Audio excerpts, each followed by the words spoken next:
What's going on, everybody? How you doing? Thank you for joining us today. Episode 8 is about to begin now.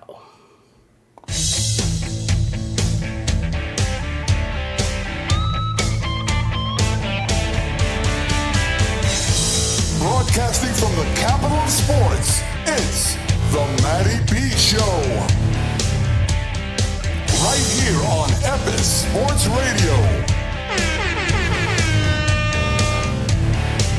Matty B on Epis Sports Radio. It's swung on and into the air. To deep right center. That ball is high. That is far. It is gone. Epis Sports Radio. Very deep is right. Hits one deep to left field. Headley back near the wall. It's in the air. The Mets win the ball game. A 60-point game for Kyrie Irvings. They're up by 3. It's over. Eric Decker holds it in. The Jets win in overtime. Woo, yeah! All right. What's going on, everybody? Thank you for tuning in to Epis Sports Radio. It's your boy, Matty B, with my host, Dubby down in Florida. How is everybody doing? A lot going on since we've been last on here. I can't even begin to tell you. The USA and Canada is about to head towards a trade war. Our president teaming up with his team of people going after Zelensky, like as if this was like a high school brawl. I mean, it's just embarrassing what's going on. In the sports realm of things, Kyrie Irving, unfortunately, he's done for the season and possibly for next year as well with the torn ACL. Just devastating news. We seen that the other night from him. Very Kobe-esque. After Kobe torn the Achilles, taking those 2 free throws right after, Kyrie kind of doing the same thing. Some touching videos about that going on. A lot in Mets land, a lot in Yankee land. Of course, me and Dub being fans, we're going to be down there in Port St. Lucie this Sunday. Hopefully we'll be throwing up a stream and doing that and, tuning in to what's going on down there.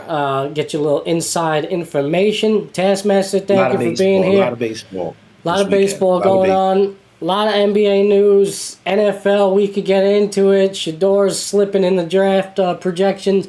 A lot going on. But before we start the show, my man, how's everything? How you doing? Man, Matt, it's been a little bit, man, since we've been here. Yeah, Doc, since, I don't even know. It's been over a week. And I miss it, man. I was so pumped up this morning to get on the stream. You know that? So I'm just glad we're here, man. Ready to kick it off. Wednesday, hump day. Let's do it. It's a beautiful day. All right, March 5th. And as we're streaming currently right now, it's kind of a little cloudy where I am. Not the best day. I don't know how's the weather down in Florida. I go to New York, Matty. Yeah. I go to New York. You're not there, Matty. I know. You're here for a couple of days. I leave. I go to Lake Placid. I stayed up there for a couple of days with the fam. I think you kind of mid-range. I think you arranged it that way, maybe. Yeah, exactly. Yeah. I predicted that big. Ernell's Dubby's coming up now. Let's just get out of here. I'm gonna tell him we had it planned, but he's gonna come up here. He's gonna eat all the Cheetos. Yeah. It's my guy, but the guy can eat. He can drink. Let's just get out of here now. It's my cat. I'm calling. I can't find Matty. I'm calling. I can't. No, I'm kidding. I know Matty wasn't going to be there. But, it was an emergency situation with the Big Ant thing. And just seeing some people real quick and then getting out of town. I got in trouble with my aunt. Let me tell you the story real quick. Tell you guys the story. Go for it. You want to hear how I got in trouble? All right. So, my aunt Big Herm, thank you for joining the chat. Thank you. Appreciate you. Sorry, bro. So she's in Canarsie, Brooklyn, all right? All right, cool. Canarsie, Brooklyn, Freehold, New Jersey. You think about that distance, because that's where I'm at that night of Ant's and Big Ant service. So after Big Ant service, everybody, it's a love fest in there. So everybody can see each other. That's real quick, have a drink, some whatever.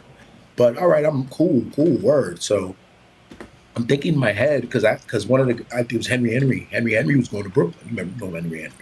He's going to Brooklyn, right? He's going to Brooklyn, and he can't hang out all day, waiting to see if I'm going to go or not. He's going to go. I'm either going to go with him or not. He's going right to the same neighborhood, Clarkson. So my aunt, it's like midnight or some shit, 11:30, some shit like that. Yeah, my aunt, bro, she's 70-something years old, bro. I'm not knocking on her door midnight. I don't care what no one says. I'm not 20-year-old nephew no more. You just bang on her window.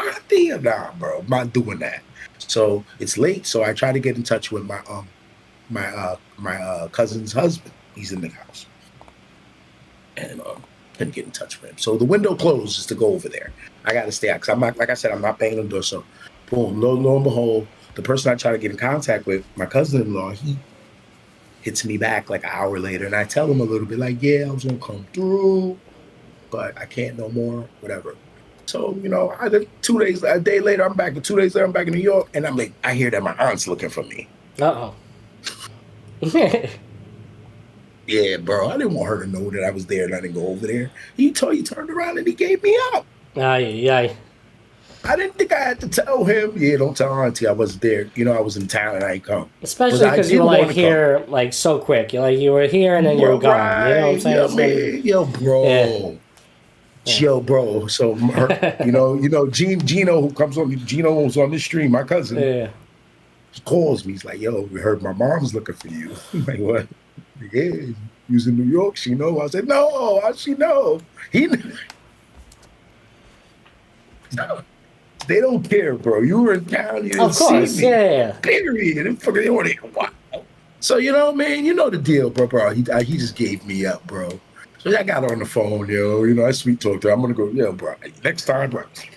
It can't happen, bro. So anyway, he gave me up, bro. I just did I have to tell him, yo, don't tell Auntie, I mean, hey, maybe you could have made the effort a little bit, popped in, popped out. I thought I didn't have to say that. Yeah, I know. Well, no, I'm saying maybe you could have made that effort to come through, No, I couldn't. I was in Freehold, and my flight was leaving the next day. It's tough. And going to Brooklyn, then going back to Where'd my you flight stay? was leaving out of Trenton. My flight was leaving out of Trenton. Okay, yeah. Yeah, man. I stayed at Tiffin Kales, in Freehold. Yeah, they opened the door. Now you come down now. I'm gonna go. Yeah. You know how it is. But nobody wanted to leave each other, but we had to. That's good, though. Everybody, because it's the Midwood fam, Midwood shit. Yeah, absolutely, so, yeah. It was cool, man. It was quick though. Boom, boom, boom. You were still up there up there. Where were you at? Tell the people. I was in Lake Placid. Stayed in Lake Placid for a couple of days. Yeah. I try to go up there twice a year. Did a little hiking, whatever. Shit. Yeah, Yeah, bears, mountain lions, coyotes. It's all good. Nah, it was cool, man. I had I went hiking for one day while I was up there. We didn't do too much. The weather was crazy. It was crazy cold. One of the days I woke up, it was -6 degrees. That's nice. So yeah, nice and cozy, But it was nice. The spot that we were staying in was a wood fire cabin. It was nice, man. So they had a little dry sauna there. It was chilling. It's about we actually did the drive coming back in one shot. All I did was stop for gas. And it was 4.5 hours. But it's usually it takes you 5.5 if you depending on how many times you stop or whatever. It's beautiful up there, man. Nice little ski town, But it's gonna be weird, I tell you. Jumping from that, -6 degrees. Now I'm gonna be going down to Florida on Friday, and hanging with you. That's gonna be wild. I mean, what's the weather like down there? It's got to be 70s at least, right? Maybe more. Yeah. You're in 80 at the top. At the highs be around the 80s. It'd be 80, not 80s. I gotta get a long run in on Saturday morning before I meet up with you. So I'm gonna be dying. Yeah, that's gonna be nice. It's a great run, Right? Well, I'm gonna be good, but it's gonna suck for me, bro. I'm used to the cold weather over here. Today I'm going for a run. It's in the what? Today's in the 40s. It's a little actually on the warm side. Right. It's absolutely gonna be 81 today. Yeah. It's 78 right now. It's freaking warm in New York. It's 52, bro. Oh my god. That's good. That's actually perfect weather. I'd take 52 any day. When I was there, it was 50s. It was pretty cool. Yeah, I'll I take had a that. hoodie on. I took a jacket with me. I never put it on. Yeah, you came when it was pretty good weather because we've had some bad cold snaps for sure. But yeah, man, nonetheless, it's going to be a beautiful thing. You know, I'm glad, you know, your travels went safe and all that, especially with everything that's going on with freaking airlines right now. It's like every other day there's this accident, this plane collision, this one's almost hits this one, you know, this one flipped over. It's too much freaking going on. And it's just crazy because coincidentally this happens when you cut FFA, you know, FAA, yeah. Yeah, you well, know, when you cut those like, I don't know, it's just, you know, what are we looking at? I mean, what are my eyes telling me? Yeah, it's a bit telling, you know, all these federal, you know, agencies being hit, all these big federal cuts, everything that's going on with Elon right now in this Trump administration. Yeah, Elon talking about getting the people all riled up, talking about he should pardon Chauvin and the what's the gentleman's name in Minnesota, who was killed by the cop. Chauvin killed him. Oh. Jesus Christ. I don't know too much about that. Save me. What do you mean you don't remember too much? The guy, the man in Minneapolis, was killed out the store by the cop. It was a big deal. What do you mean? St. Paul, whatever. There's so much, help bro. me, guys. So much. Guys, help us, guys. Big Herm, you know? Big Herm's in Herm is in there. Herm, help us, George man. Floyd. George Floyd. That's George Floyd. Thank you. Thanks, Herm. See, Herm is that guy. That's my Navy guy, bro. Yeah, Herm's. I knew when you said Herm. I didn't know what you were talking about initially. Yeah, I didn't. Elon commented on that. Yeah, man. He said he tweeted or whatever, and he's talking about partying. And why does he do like just the extra shit? Like, bro, I was sitting there thinking about it. I was like, but he choked that guy in the camera. What are you talking about, bro? Because because they were saying that they wanted. I mean, the stuff that they let out is just for reaction and for like, it's gaslight. Well, a lot of it's the best way to distract. Sure. I mean, obviously, well, but it's the best way to distract somebody. You see how they teamed up against Zelensky, bro. I mean, it was like, you know, a bunch of high school kids like freaking circling him. I felt bad for the guy. Oh my god. Yeah, they kicked him out the gym. I give him credit for taking that situation and like actually sitting down with them and doing that, especially on TV. Bro, like, honestly, like politically, I try to just. You know, I try to look at everything as a grain of salt, especially as a black man in this country. I contribute, I vote, I do all that shit, you know, but I still just chill, you know, like, you know, let people do what they do. And so I don't really trip off a lot of the Trump administration or the antics, but like the main thing that bothers me the most, two things. And the rest of the shit, I can live with it. Two things is Elon and Putin, bro. Yeah. Come on, bro. Russia, bro. Come on. Bro, like, and then now you fighting with the Maple Leaf people, you know, like, come on, you fighting with Canada, bro. Yeah, literally on the verge of a trade war. You know, always been cool, bro. For no reason, out of nowhere. For no reason, like that friend who just wants to beef with you, like for no reason, we just start beefing with them, And then, you know, I don't, like I said, all that other stuff. I just don't, you know. Hopefully, you know, the price of our eggs goes down. You know, so and when all this will get cheaper eggs. I don't know. When did siding basically with Putin and Russia become a thing? A thing. Like when was that acceptable? I don't. Never. Republican, Democrat, right? Whatever. Right. Like we where's were the flip flop? Day one. So all of a sudden, everything, you know, we're gonna be good with them. You know, he's very remarkable. He's very remarkable. He's very remarkable, and he's almost as smart as me. He's not as smarter than me, but he's just as smart as me. And I think we can do some good things. We're gonna lower the carton of eggs. We're gonna lower the price of a carton of eggs.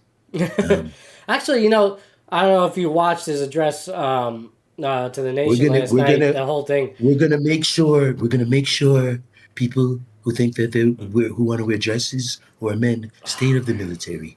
We're gonna make sure that's what we're gonna do. We're going to do that tonight. That's going to change. Even though they're willing to die for the country, and I'm not. I don't want them there. What else? Bro, he spoke more about the whole trans issue. I don't give a shit, if trans people want to be in the military. Bro, I was in the military, bro. Yeah. You know why? And I'm not gonna lie, bro. I'm gonna keep it 100 right now, bro. Keep it 1,000. Like growing up, come from a Caribbean family. We were homophobic. I would say that, growing up, the family, the elders, that shit wasn't accepted. I'm gonna say shit like shit, but that kind of lifestyle wasn't accepted in family, whatever. And so I was even that way growing up. As a kid, you start learning about life and shit. Listen, bottom line is, you already know. I'm not trying to sound cliche. Let people do what they do, bro. But as far as the military goes, it doesn't matter, bro. Yeah, you in there, bro. Yeah. What? Because you think bro. He didn't even want to go to the military, bro. When he got drafted, they put Muhammad Ali in jail while he was buying his way out of there back then. Around the same time, I just it's just the things we're talking about. Herm, what do you think about trans in the military? Herm was in there. Bro, this is Trump himself was a little bit of a draft dodger, all right? So I wouldn't even say he anything. Was. They really didn't risk their life because you could die there, bro. Right. We had friends die there, young, 21, 20. Again, the big pushback with in terms of the Trump administration regarding trans community is trans women in sports. So I don't like that. I have my reservations for. I do. Yeah. I do have my reservations for that. Well, we talked about it on a previous show. Yeah, we talked about it. I don't know about that. And we could, because like I said, I don't know all of the scientifics, but it just doesn't make sense to me. Because I know your bones are going to be your bones, and you still have that, that male anatomy. Yeah. Almost, Also, Big Herm said, "Who cares? Just don't weaponize your situation." Yeah, for sure. I agree with you, man. Yeah, it's a bad look in regards to the whole trans in sports. Again, we spoke about it. I do think there's biological. Differences obviously between the genders, and I'm including all genders. So there's an advantage and there's a disadvantage to it. I agree. There's something that's got to be looked at there, but when the rhetoric behind what's being said is very anti-trans, which is what I'm against. I'm all pro-trans, everything. So it's, It's big in my community. I stand for it. I have a lot of friends that are trans. So, that's what it is. You're revoking people's right to just be who they are. It's freedom of speech, freedom of expression. That's the problem. That's the rhetoric behind it. They like to point to the whole sports thing and be like, this is the issue. This is a problem. But it's more than just that. And it's more than just the laws that they're changing. All about because there's a lot of people who don't feel the same way about that as you. I honestly but there's a lot of people that do. Trans friends. I don't have trans friends. Or more relations to community like you do. But like I said, I'm cool. Do your thing, brother. Everybody, do your shit. But bottom line, with Trump, it's not even about that trans or black or white or anything. It's just about distracting you, really making you oh, I can't even think anymore because you're coming like the Pete Rose. The other day he was like Pete Rose. He was going off about Pete Rose. I'm like, bro, what are you talking about, bro? Why are you talking about this? Yeah, that's out of left field too, right? Yeah, he's just a weirdo, bro. Not a weird, but it's just, and it works on people. Yeah, Pete Rose, it works. Yeah. I'm like, whatever, regardless how you feel about Pete Rose or not, but yo, bro, why are you talking about this? Yo, when Pete was alive, you were in office. Why didn't you say something then? No, listen, there's Pete Rose. He's the hit king. We know the story, bro, and I might even agree with you. Yeah. I don't know, but why is the president bro? Anyway, bro. Jeez. Yo, bro, I'm just watching this shit. Like I said, I'm a black man, American citizen, born, raised, United States of America, pay my tax. I don't know what to do. I do what I can. I'm treating everyone I love as best as I can. I'm just trying to live life. I'm streaming with my good brother, Matty B, eat my popcorn. And try to keep everything around me as stable as I can and just control what I control but watching this madness, they can make a simpleton lose it. They can make a complex person anyone lose it. And you're watching it. People don't give a shit. And the rest of the world is watching. I mean, when he's talking about taking over Greenland, things like that, what are we talking about? What are we doing? Now we're talking about, this guy just wants to start a World War III. Some ill shit. It's crazy. What's the Saudi prince's name? That guy's, meanwhile, he's building this mega city like 10 times the size of Vegas to attract tourists. He's building this metropolis. Meaning, like Qatar or what? Say it again. Is it from Qatar or where are you talking about? No, not the Saudi kid. The kid who chopped up the Washington Post reporter. I don't know. Years ago. What's the Saudi prince's name, bro? Remember, this is the same guy who's been getting the golfers and all that. He's trying to westernize Saudi Arabia a bit. I mean, they don't want to take they still don't want all of that Western shit because we could be savage a little bit compared to their conservativeness. Are you talking about the Crown Prince Mohammed? Yes. Him. The young guy, the Playboy looking guy. Yeah. Salman. It's like he woke up one day and he just decided, I'm not going to be this savage prince dictator, and I'm just gonna. And he spent a lot of money to make his country attractive, and they've been doing that. That's why they've been able to get these golfers and these soccer players, Phil Mickelson even, and all these live guys, and Rory sell. They made Rory sell out. They have money to burn, and meanwhile they're building this metropolis. It's just crazy, bro. Right now they're doing it. In the desert, they're building this new. They're trying to surpass Qatar and Dubai, all that stuff, So it's just funny, man. Big Herm's saying they don't want women voting. Are you talking about here in the U.S., Big Herm? Oh, probably Saudis. Yeah, I think it's Saudis. Yeah. Nah, you can't. You're not. No one's gonna be able to take away women's voting rights. Come on, bro. Women will run through the White House. They'll rip the White House down brick by brick, bro. They'll be the whole. Come on, bro. Yeah, you know what? Not for nothing. If there's any administration that's capable, it's this one. So yeah, bro. The people aren't, bro. Eventually, you could keep pushing the people. They'll be at the White House, bro, breaking the gate down. The people will die, bro. People died on January, whatever, January 6th. Yeah, I agree. You start taking people liberties that they've known for 50, 40, 30, 20 years, their whole life, you start taking stuff. They're already doing that shit, so I don't know what the hell you're talking about. Place down, bro. People already out there protesting. This shit's going on right now as we speak. I agree with you. That's what I'm saying. I don't know. We've got to see what's going to. Let's see what happens, man. There's a lot. There's too much going on right now. I can't even keep up, bro. It's insane. We can't. It's always every day. There's 3 stories, and they're all from the same place, but they're all over here. Yeah. So people pick up. We're everywhere. This is textbook propaganda dissemination, bro. This is.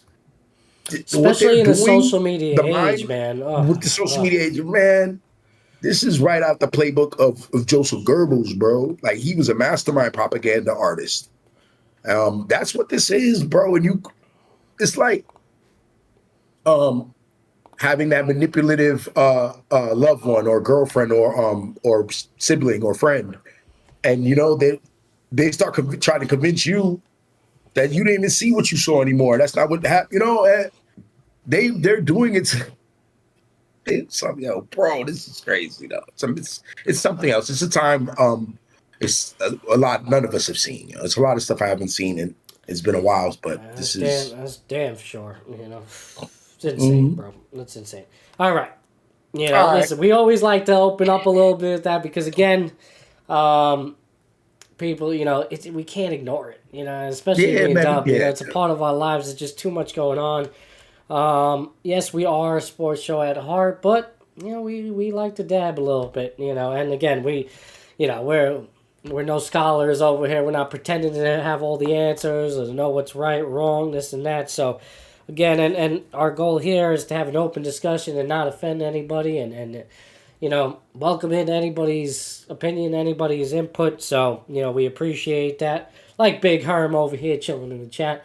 So that's my boy. That's my guy. All right. Up today, so again, let's get on to the sports. All right. We always. Yeah, Herm said he's talking about the start here. They don't want the vote. There's going to be a lot of content going forward about the state of our politics, and God only hope that we're not headed towards a freaking world war or something like that. Because I can't do it. All right. I'm going to show up, all right, in a freaking wig and high heels to the draft and be like, yep, Yeah, you want to talk a little bit NFL draft? No, not the NFL draft. The USA draft, baby. Oh. if there is a world war, all right, I'm not. I'll show up. I'll be the first one to show up with a wig on, high heels, the whole thing. Mooncakes. Jon Stewart invited Elon Musk to Daily Show. Yes, we're gonna see what happens with that. Yes, he did, and Elon denied. Apparently, of course he's not gonna go. Because he would never face Jon Stewart. Jon Stewart's too fucking good of an interviewer, and he would hit him with the hard questions. Elon would only agree if unedited. Really? I find that hard to believe. I find that really hard to believe. I think John would take that in a heartbeat. Elon said he would only do it if it's unedited. Elon said that? Yeah, I don't know about that, babe. That's crazy. Is he crazy? He would get chewed up easily. I think John would sign up that on the dotted line right now. Bro, you kidding me? Matty, he's bluffing. He's bluffing, bro. I think you got to get backwards, babe, because I heard he denied the invite.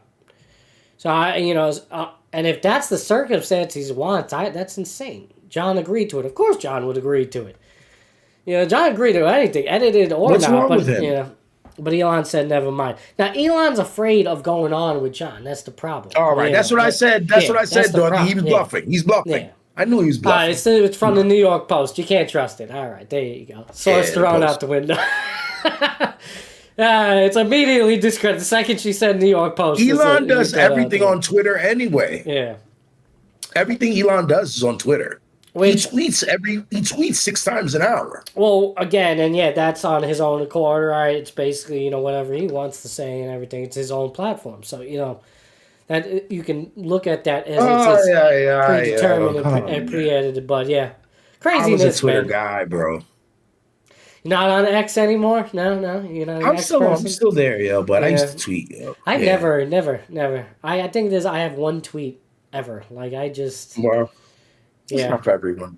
I don't know. It's a great source of information. I never was even on TikTok, bro, like that. I created an account. If we want to expand the show, we need to start using them, because TikTok is TikTok. I know. I consider TikTok because the amount of exposure you could get on there. I mean, honestly, we should be on there, but I don't know. Part of me is like, I keep thinking, and I have an account, and I don't know. I'm going to share it right now. Hey, we're on. Why haven't I shared this? You know what I'm saying? I mean, you can definitely throw up the short Rolodex. videos. TikTok is not in my mental Rolodex just to, all the other stuff. I got to make that happen. So it is. It's just not for me. So anyway, on to the sports news, because, of course, 30 minutes on politics and craziness over here. We posted a couple of videos out on the socials yesterday in regards to some basketball movement. Obviously, LA, making strides, moving up to second in the West now. And I think, where are they at currently? I think they're fourth in the power rankings, Dub. That was based on the last video that we talked about. I don't know if they're still there. Yeah, that was a while ago, bro. They're probably still there. They're probably still there, fourth to third. But yeah, they've been playing great basketball. Obviously, Kyrie Irving, probably the biggest news out of the NBA right now with the torn ACL. And again, done for the season. Probably done for next year for him. Everything that's happened with Dallas, trading Luka. Then, AD getting there, him getting injured, basically done for the season, right? Who knows his future with Dallas going forward. Kyrie, same thing now. Who's to say that he even stays in Dallas? Who's to say that he even comes back? I mean, he is 32, so you like to think that he's definitely got some years in him, but coming off this type of injury at that age, it's not necessarily a spring chicken anymore. This is bad news for him. And man, kind of karma for Dallas a little bit, right? I mean, real quick, Matty B. Yeah. Your power rankings? Yep. Cleveland 1, OKC 2, Boston 3, Los Angeles Lakers 4, New York Knicks 5, Denver Nuggets 6, and I'm going to close it out with a lucky 7, Indiana Pacers. That's your top 7. Grizzlies 8, top 8. What was the Lakers again? 4. 4, yeah. So they are still 4. So right where they are. Yeah, sorry, I interrupted you talking about Dallas. I mean, they're done. What are you going to talk about? They're done. Well, they're done, right? I mean, it looks crazy now year. with the trade. Yeah, right. Going forward because, and you know what they're saying on the net, whether it's true or not, Kyrie was carrying too much of a load. That's why he tore his knee up. It's all you guys' fault. Anthony Davis, why we need to bring him back. We're not going to win a championship. We were in the finals last year. What the hell? You guys sabotaged us. They are pissed. They are pissed in Dallas, bro. This just imploded, bro, with the Kyrie injury. And it's kind of like we have had the blessings to see Kyrie play for so much. He's played almost every night the last couple of years, but this guy's been injured before. He blew a patella out. You know, he's had ACL situation. His knees are not great. And so, so that argument that he getting carrying the team because of Luka's injury, playing more minutes. I mean, how could I sit there and argue with anyone who wants to say that? Yeah, I don't like that either. I don't like that. It looks bad, bro. It just looks bad for Dallas, for the management, for Nico. It does, and it's easy to say that in retrospect. I know it, but no, it's not retrospect. Because we didn't think the trade was fabulous, and we defended the trade. We'll see, but we didn't love the trade. We were like, how come you didn't explore? Anthony Davis hasn't even been available. Yeah, it's brutal now. No. This trade. I agree with you in regards to the trade. I'm saying like the load management with Kyrie and them being a sole cause of his injury. I didn't say the sole cause, but when you take gambles like they did, like management did, it leaves the door open for these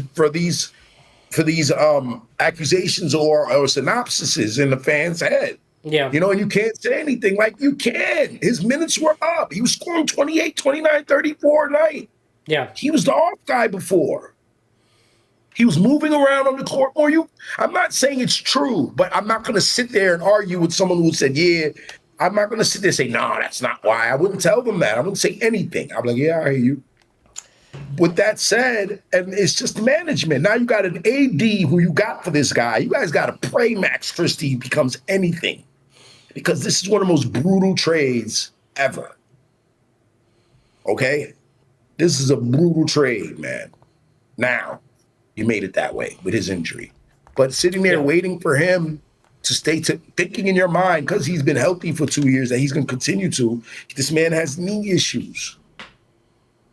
And like I said, he's a load management guy. You're not supposed to be playing Kyrie Irving 78 games. He's the guy you need late, Again, I have my theory on that, He's not Jalen Brunson. These guys are not Jalen Tank Brunson. Jalen's a tank. Some guys are like that. Some guys, I don't know, man. But injuries derail them. Their two best players are oft injured. Yeah. And forget about Street Clothes, Anthony Street Clothes Davis. Forget about him. Forget about it. I mean, it is what it is, man. But it just looks bad, man. Because they didn't shop around Luka. It doesn't look like he did. They made all these reasons. So he drinks, he's fat. We know, we know he's not perfect, but I mean, they didn't do this right, man. They didn't do it right. They had Jalen Brunson, Luka, and they had Porzingis. They got nothing for any of them. Did you hear? In the last 4 years, they had a trip to the finals. Hear comments about coming out from Jeannie Buss saying that AD was apparently unhappy there and with the way they were playing him, that he wanted to play at the 4 instead of the 5, and that was one of the reasons why they traded him. That was coming out now. I hear what Jeannie's saying, but once they called and said we have Luka, if that's the case, they didn't, even if they loved Anthony Davis, they would have traded him. Yeah, but it seems like maybe they were a little bit more proactive. Well, maybe they were a little bit more proactive in shipping him than she doesn't have to. She doesn't have to explain to us why she traded Anthony Davis for Luka. We get it, Jeannie. It's the Mavs who have the explaining to do. The Lakers got off with the goods again. They're like made off like bandits again and again. They've done it for 40 years. Yeah. They stole Shaq. They got Magic after a championship. They got Kobe Bryant. They finagle their way to that. I mean, we could do this all day. LeBron, we could do this all day. They do what they do. That's why I don't even feel bad that they lost to the Chris Paul thing. Good for them. They win every other time. They got Powell for nothing. They got him for his brother, but his brother wasn't like that at the time. His brother was a second-round pick rookie when they traded him for Powell. They didn't know he was going to be like that for sure. He was a second-round pick. Big Herm. Lakers made off again. Big Herm saying every news story from Dallas makes me think they are major leaguing it, so their fans will give up so they can move to Vegas. Yeah, we heard about those rumors, but I mean, it was kind of discredited by ownership. They could be lying to their fans as well, try to rally them along. But I tell you, it's going to be interesting to see how they salvage this. It's funny Herm brings up Dallas. Maybe, everybody's scheming on, or not everyone, but I'm sure there's a couple of teams who are scheming on Vegas. And even if they're in a good market, we'll still uproot and go to Vegas because it's Vegas, bro. Forget about it, bro. Yeah. A team in Vegas, because remember, Vegas wasn't available because of, prohibition, not prohibition, but in all of the sports with the gambling, they didn't, because everyone has their gambling laws, whether it's baseball, they didn't want anything in Vegas. But now that gambling is all good and it's vanilla ice cream, so everyone wants to go, and that is going to be like the mob trying to go to Vegas in the 40s, bro. Like, it's everyone, and I don't see why it's that conspiracy. Basically, I say that to say this, that conspiracy is not out of the question. Maybe it's not Dallas, though. Maybe it's someone else. But someone's going to uproot a solid franchise and a solid fan base and just take them in the middle of the night, like the Baltimore Colts did. Oh, forget that. How about expansion? I mean, I think the NBA is definitely looking towards expansion. They would like to add some more teams. Why is Vegas not on the table? They don't think the team necessarily needs to relocate. We were talking about that. So go ahead with that, Matty. We were talking about that off the air. The expansion of the leagues and stuff. So you might as well. Yeah, part of our discussion was that I think all the leagues, not only basketball, but I think football is probably going to be the leading league in the U.S. when it comes to that. I think we're going to see expansion outside of the U.S., internationally, definitely more based in Canada, things like that, maybe, South America even, if possible. Mexico's on the table. I think you're going to start to see that, I think it's going to start with football. I think NBA would be next, MLB, NHL. NHL is already international, as we know, so they're already doing their thing, and I guess some of the other leagues with, Toronto and all that. But you're going to see more. You're going to see more teams really expand, I think. And I don't know. Maybe Dallas does go. Big Herm said that, new owners are casino owners. That's a pretty good, theory that is attached to that. That's a link. If you can get your team to Vegas, that is not even in it. That is a bit more than, let's say the Lotto. Whatever your team is, it may say the Bucks do it. And they say Milwaukee. I just don't. There's nothing Milwaukee could do. I mean, maybe they could put up some lawsuits, but if the owners, there's going to be some savage owner. Remember when the Rams owner just got up and left? The St. Louis people were taking care of the Rams. Yeah. They're doing everything they wanted to do, but he wanted to go back to L.A. Yeah, I just don't see the lack of communication, though, between ownership and fan base and or just media, because if they were really interested in moving, why not tell them? That might be on the table. I don't think there's any reason not to. We've seen it. Why would you tell them? Why not? So they can go nuts. Doesn't matter. They're gonna go nuts regardless. You might as well tell them now. That's not how the rich. Nah, bro.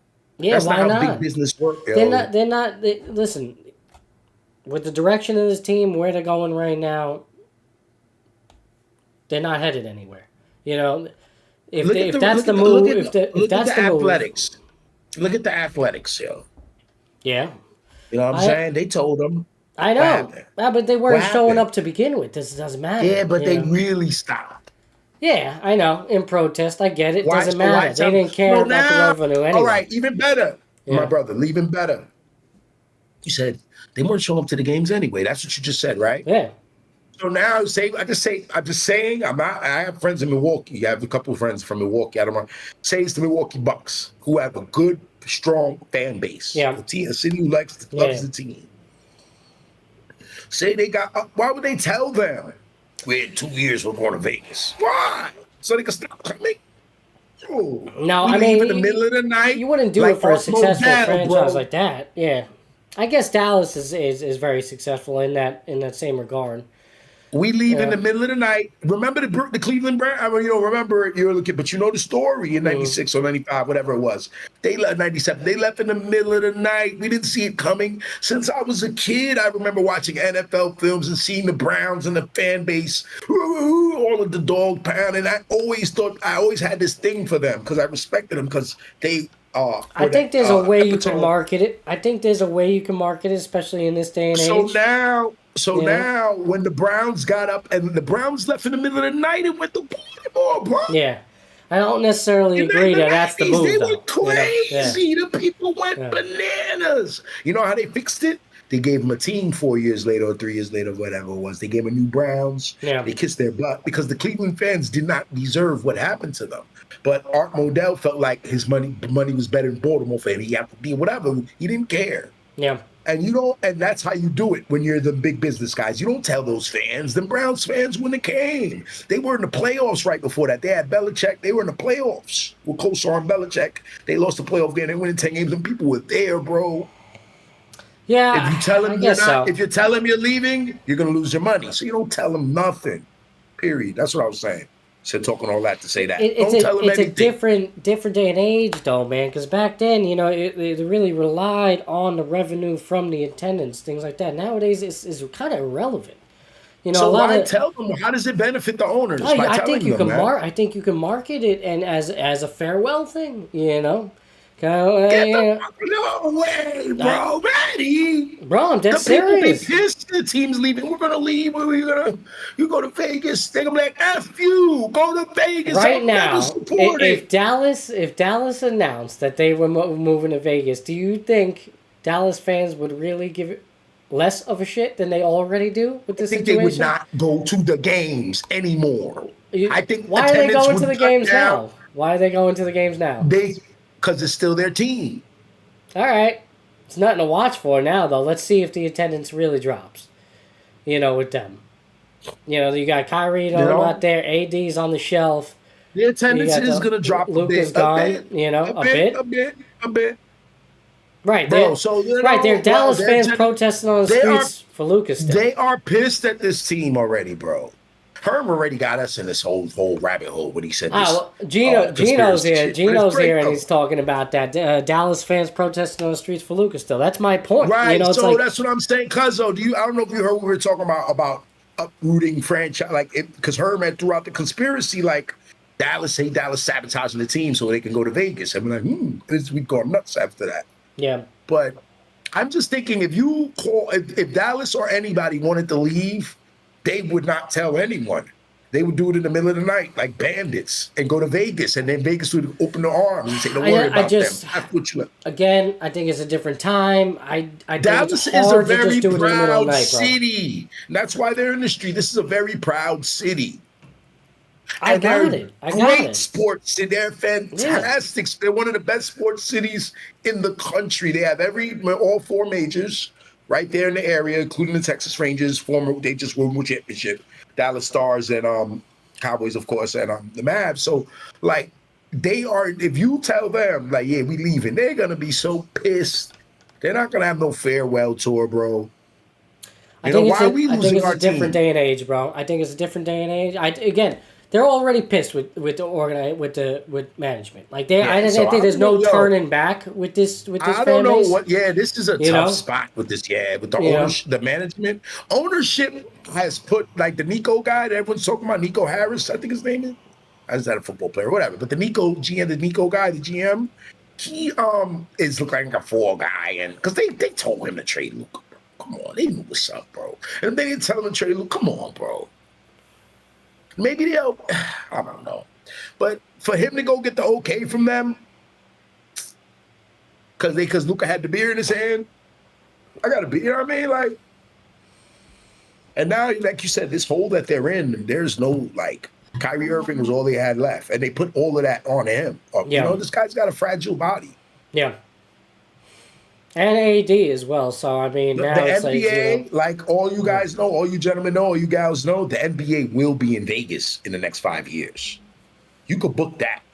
Yeah, but I think it'll be way the expansion, though. I really do. I think that's where they want. I think they just want more teams, man. I don't know where you're going to get it. No city wants to lose an NBA team right now. No city. I don't know. Like DC's not, the Wizards stink. They're always going to have, they've got the Wizards, The Hornets support them. The Magic support their team. These smaller market teams, quote unquote. Sacramento, they have large home crowds.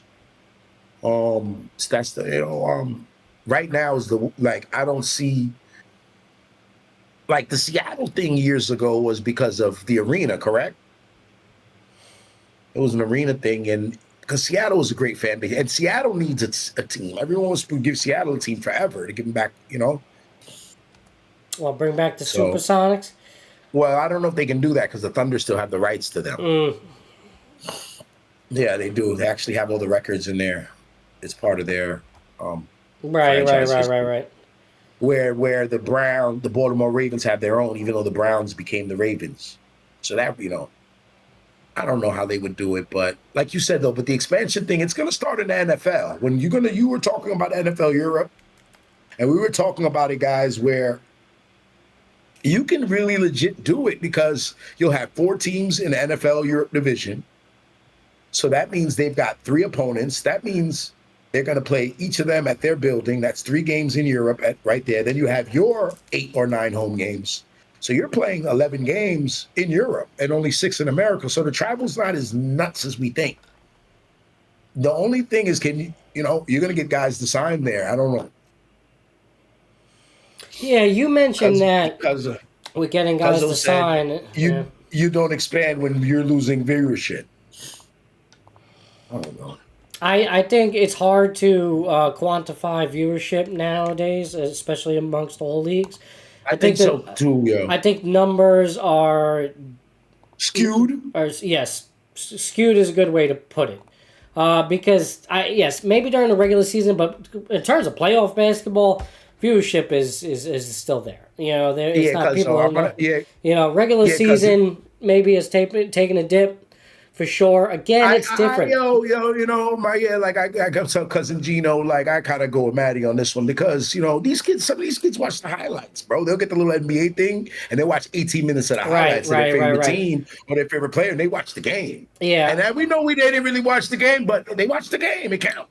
I think popularity of the sport, not only with NBA but MLB and football, is at an all-time high. I actually truly do believe it. I don't think I do agree with cousin. Go ahead. Sorry. No, I'm saying viewership, I believe, is skewed because of all the mediums in which we consume our sports content. It's people are getting, like Dubby said, post-game highlights, YouTube, things like that. What you're seeing on the socials, Instagram, TikTok. How down is the viewership? Lower since when? When's the lowest compared to when? Can we? Do you know that? I'll pull the numbers up. Yeah. Yeah, and then the NBA was at, I can't say when, but there was a time when they were through the roof. So if it goes down from through the roof to still on top of the roof on the chimney, you're still pretty high. Because they could have expanded back then, no? They could have expanded, when LeBron and Melo and Wade, 2009 if they wanted. Matter of fact, they did expand. All right. So I got the numbers right here. The NBA expanded with the Bobcats. So just looking, let's just say ABC Network, okay? 2020, let's go 2023. So an average of, on average 6.1, so 11.64 million viewers. All right, 2023. Now, is that just talking about the finals? That's just talking about the finals, okay? That's the finals in general. 2024 finals went down 5.8, so 11.31 million viewers. Let me see if I could get the regular season numbers. And again, over the years, in terms of playoffs, it's actually kind of up and down. It's not even rather consistent. You go back to the Golden State years, that's when viewership was at an all-time high. Was the Golden State Championships 2015, 2016, 2017, 2018. Those are the big times numbers right there. Let me check. I gotta find regular season here, Dom.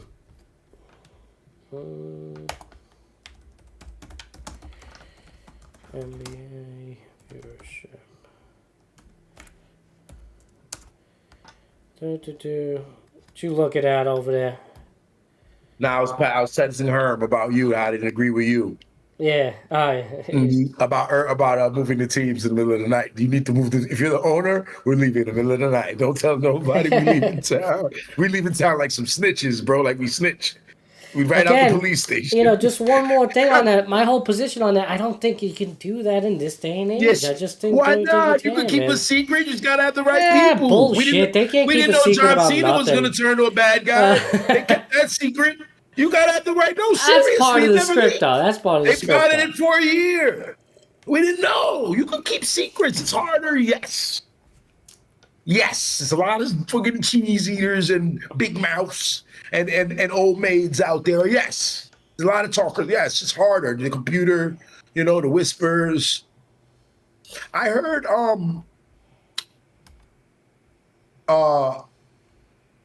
was one of those hosts on Sirius on Odyssey. They were talking about Shador and he doesn't want to go to the Giants, and I was like, you guys don't even know, bro.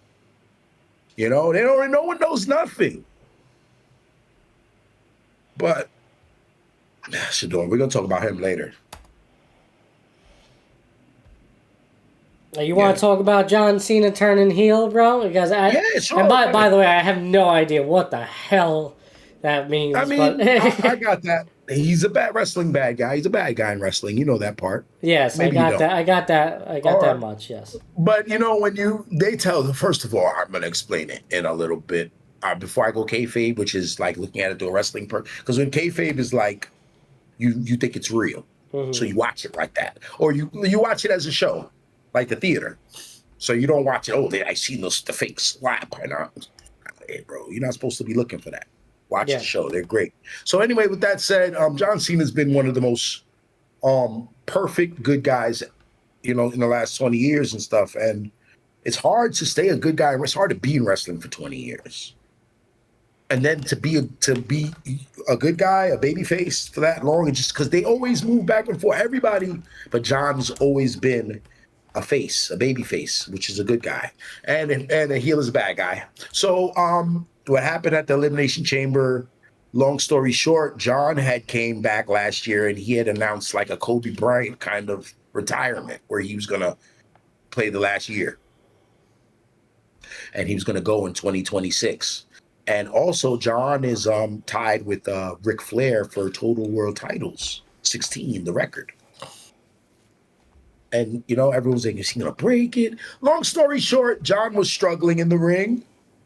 And being the good guy, the Make-A-Wish Foundation, the kids, all of it, bro. And the hustle, the loyalty, respect. It's like Hogan, eating your vitamins, saying your prayers, all of it. He just threw it out the window the other night in Toronto when he turned his back on the fans. And it's just great for wrestling. Because he beat up the great Cody Rhodes, who's the new baby face. Cody Rhodes is the new generation baby. Because John's 40, he's older than me. So, so he's coming back to say his hurrah. Cody's 7, 8, 9 years younger than John. So he's got a nice stretch he can do. You can wrestle in your, 40s. Into it and still be top. So John, he pretty much aligned himself with The Rock, who is total villain. Rock wants people's souls. He wants people to work for him and do for him. He wants mercenaries. And John aligned himself with that, which is totally against everything. And you got people who watch John Cena since they were little kids, 5 years old. He's been doing it for 20. So I started watching wrestling when I'm 5. I'm 25. I'm watching him do this. It is like, wow. I can't believe he did this. So it's a big deal. And they kept it a secret. They were awesome with it, man. It was incredible. It was giving us the road to WrestleMania, which is in Vegas. Vegas. They're calling it WrestleMania, Vegas WrestleMania. They don't even call it 41. Vegas is ridiculous. Forget about it, bro. Forget about it, bro. Everything's in Vegas. Vegas or New Orleans. So, and it's going to be in April, and it's going to be huge. So he's going to fight Cody Rhodes. He's probably going to have a new theme and a new everything. When you go turn into a bad guy, you just change. It's And we watched it, so we're just waiting to see what goes on with that as us wrestling fans. Do you think that's like widely applauded, that whole character development for him, or no? Do you think there's a lot of backlash? I'm glad you asked me that. I think people are fascinated with it. You know, all of the critics, the older wrestlers, the fans, they just want it done right. You know, The Rock is like a puppet master, and The Rock technically, real life, owns a lot of the WWE. He's with that TKO Holdings group, who owns UFC. Okay. And WWE collectively. So WWE has changed a lot. It's becoming very desirable for outside people to come in. That's why we had Travis Scott in the ring. People are pissed off. Travis Scott is there. I don't know why he's there. Wrestling fans are pissed off. But listen, wrestling fans, it doesn't matter if you're pissed off because you're going to watch anyway. But other people are going to come because Travis is there. And that's what they want. So you stick around, you sit there, he doesn't belong here, but you're going to watch. And then his fans are going to come. But he kind of got out of hand the other day. During the attack on Cody Rhodes, he really whacked Cody. I was about to mention that. Didn't he cause like an orbital fracture or something like that? Yeah, he cracked Cody. I don't know how bad it was. Yeah. I know he black-eyed him. Oh, for Next sure. Time when we see Cody on Friday, he's going to have real bruise on his face. Yeah. Yeah, I think they mentioned something.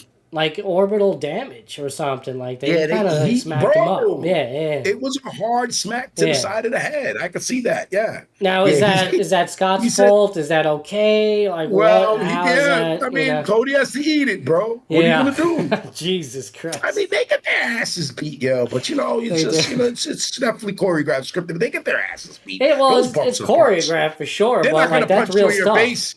Yeah. You're not supposed to get punched in the face for real.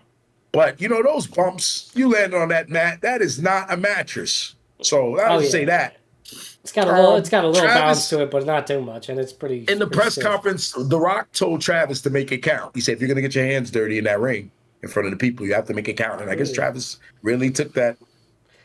I bet you they want to get up and smack the shit out. Cody's going to get him back, bro. Yeah, I was about to say. I mean, he's there because he wants to wrestle. He's going to wrestle. Yeah. Eat your heart out. Eat your heart out. Like Logan Paul, like Bad Bunny, he's going to wrestle. So that's what they want. They want that crossover. They've got ESPN. Yeah. They're with UFC. They good to go. So, by the way, I did get the numbers just a little bit. So apparently the numbers are down, and they're down significantly. Again, I think the skew. We're going to do I didn't even say nothing to Matty yet, but we're going to do a WrestleMania show. Sounds good. Sounds good. So in the first half of the 2024 and 2025 season, NBA ratings were down double digits. Entering the second half of the season, NBA ratings were down 5% year over year, averaging 1.76 million viewers across ESPN and TNT. Ratings on ESPN platforms were flat compared to last year, so again, I think it's how we consume our media. I think the numbers are skewed. I think the youth nowadays, when I was growing up, there was only one way to consume it, right? Nowadays, you have 50 million different avenues in which you consume, sports content or any content for that matter. I think, cable is a thing of the past for a lot of people. I don't have cable anymore. That's big. I have a bunch of streaming services. I've even resorted to. It's like the way they read record sales and stuff now. It's different. It's like, and we don't even know. They used to really know how many albums you sold. Yeah. And people, you go there, buy the CD, and that was it. When he sold 4 platinum, that's it. Now they got all these different things. We don't know, but I don't know, man. I definitely think people don't love the NBA at the peak we've seen it in our lives. We see more love for the NBA, all of us, at another point of our lives. I agree. But I don't know, man. I think they're good. They're good. They're freaking good. Gino says that, nobody wants to see threes going up by people who can't shoot. Listen, there's no doubt about it. I think a product of the game, especially during the regular season, we've talked about it. I think there's something to be said for maybe shortening the regular season just a little bit. You know, all these guys want to bitch and moan about load management. Fine. Cut it a little bit. You know, They're not going to do that, though, Matty. They're not going to do that. And you might be right. Maybe you should. Maybe we'll make the product better, but they're going to lose home games. Then they be talking about money again. No. I think you can restructure all of that, you know. But no. You know, raise the ticket prices to make up the money? That's how you restructure it. They're going to lose money. I don't think so. Guys like me, I work 41 home games. We lose 4 home games. My company's going to be bitching to the city. Everyone knows there's too much money out there. That's interesting. Everyone's going to be crying. That's a different way to look at it. That's a different way to look at it when you're talking about, you know, like, local stadiums, things like that, employees being hit. Yeah, bro, they don't. Bro, my boys was talking about the other day. The Magic better make the playoffs. They that playing shit. We only gonna get 1 home game. Yeah, man. I'm like, wow. I think such a business, man. There's something to be said for the product that we watch. Of course, you know, especially when you look at the NBA. Gino said Dallas Mavs just raised ticket prices after Luka. Yeah, I know. It was a very small, minute raise, and again, that's a whole nother discussion because, you know, teams do this. It's not only Dallas. Is there any team that lowers their prices? Could the timing No, be the timing sucks. worse? The timing sucks, but this is when they do it.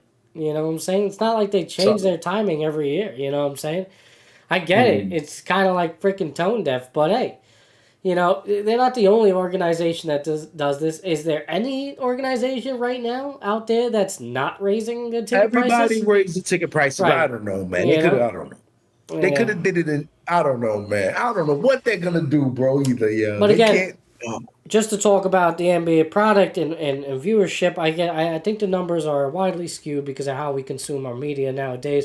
I think the game of basketball is more entertaining than in the past than it is now. Obviously, playoff basketball is a different beast because we just see the guys play with a different type of intensity.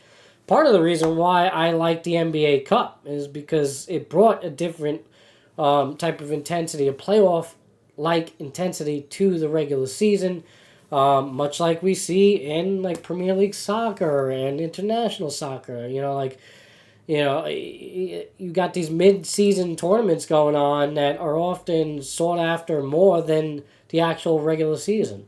I think that's something to be looked at in American sports. I think, you know, especially with the way we view it. You know, a lot of the players themselves, they don't value a regular season as if it's that important. You guys with the load management, you got, you know, leagues trying to implement rules that prevent, you know, load management and things like that.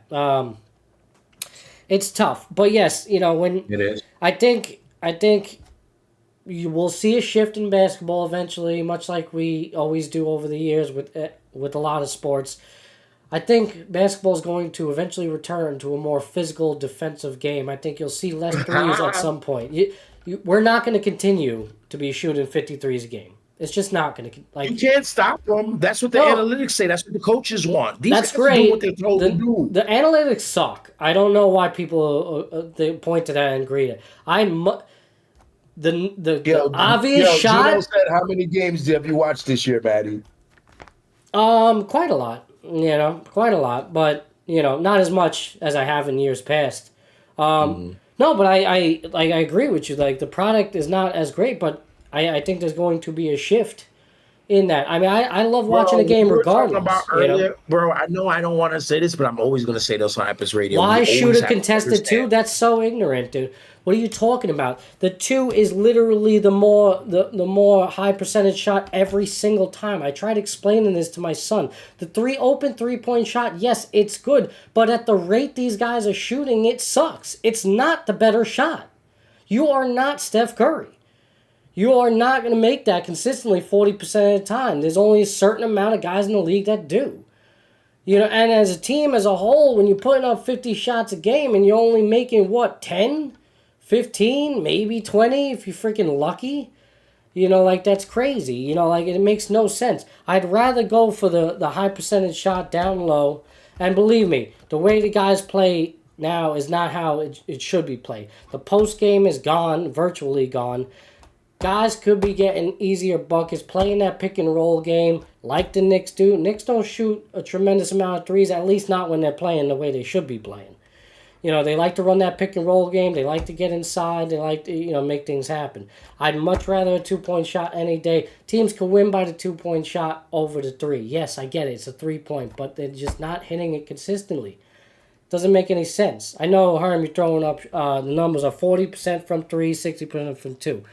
Bro, 60% from 2 is elite. You know what I'm saying? I mean, that and it could be done. The bigs in the game, they're shooting at a high clip. Nobody plays defense anymore. Why would you keep on chucking up these freaking threes when you could get down low? Bro. We gotta sound like your bro. You sounded like, damn, I don't want to say this respectfully. Yeah. You sound like an old head, bro. Like we're looking at it from our perspective. But it's not sounding like an old head. The numbers are the numbers. The numbers suck. Herm just showed you, man. 60% is not necessarily unachievable. Mitchell Robinson shoots 60 from 2. But yes. Look at the kind of player he is.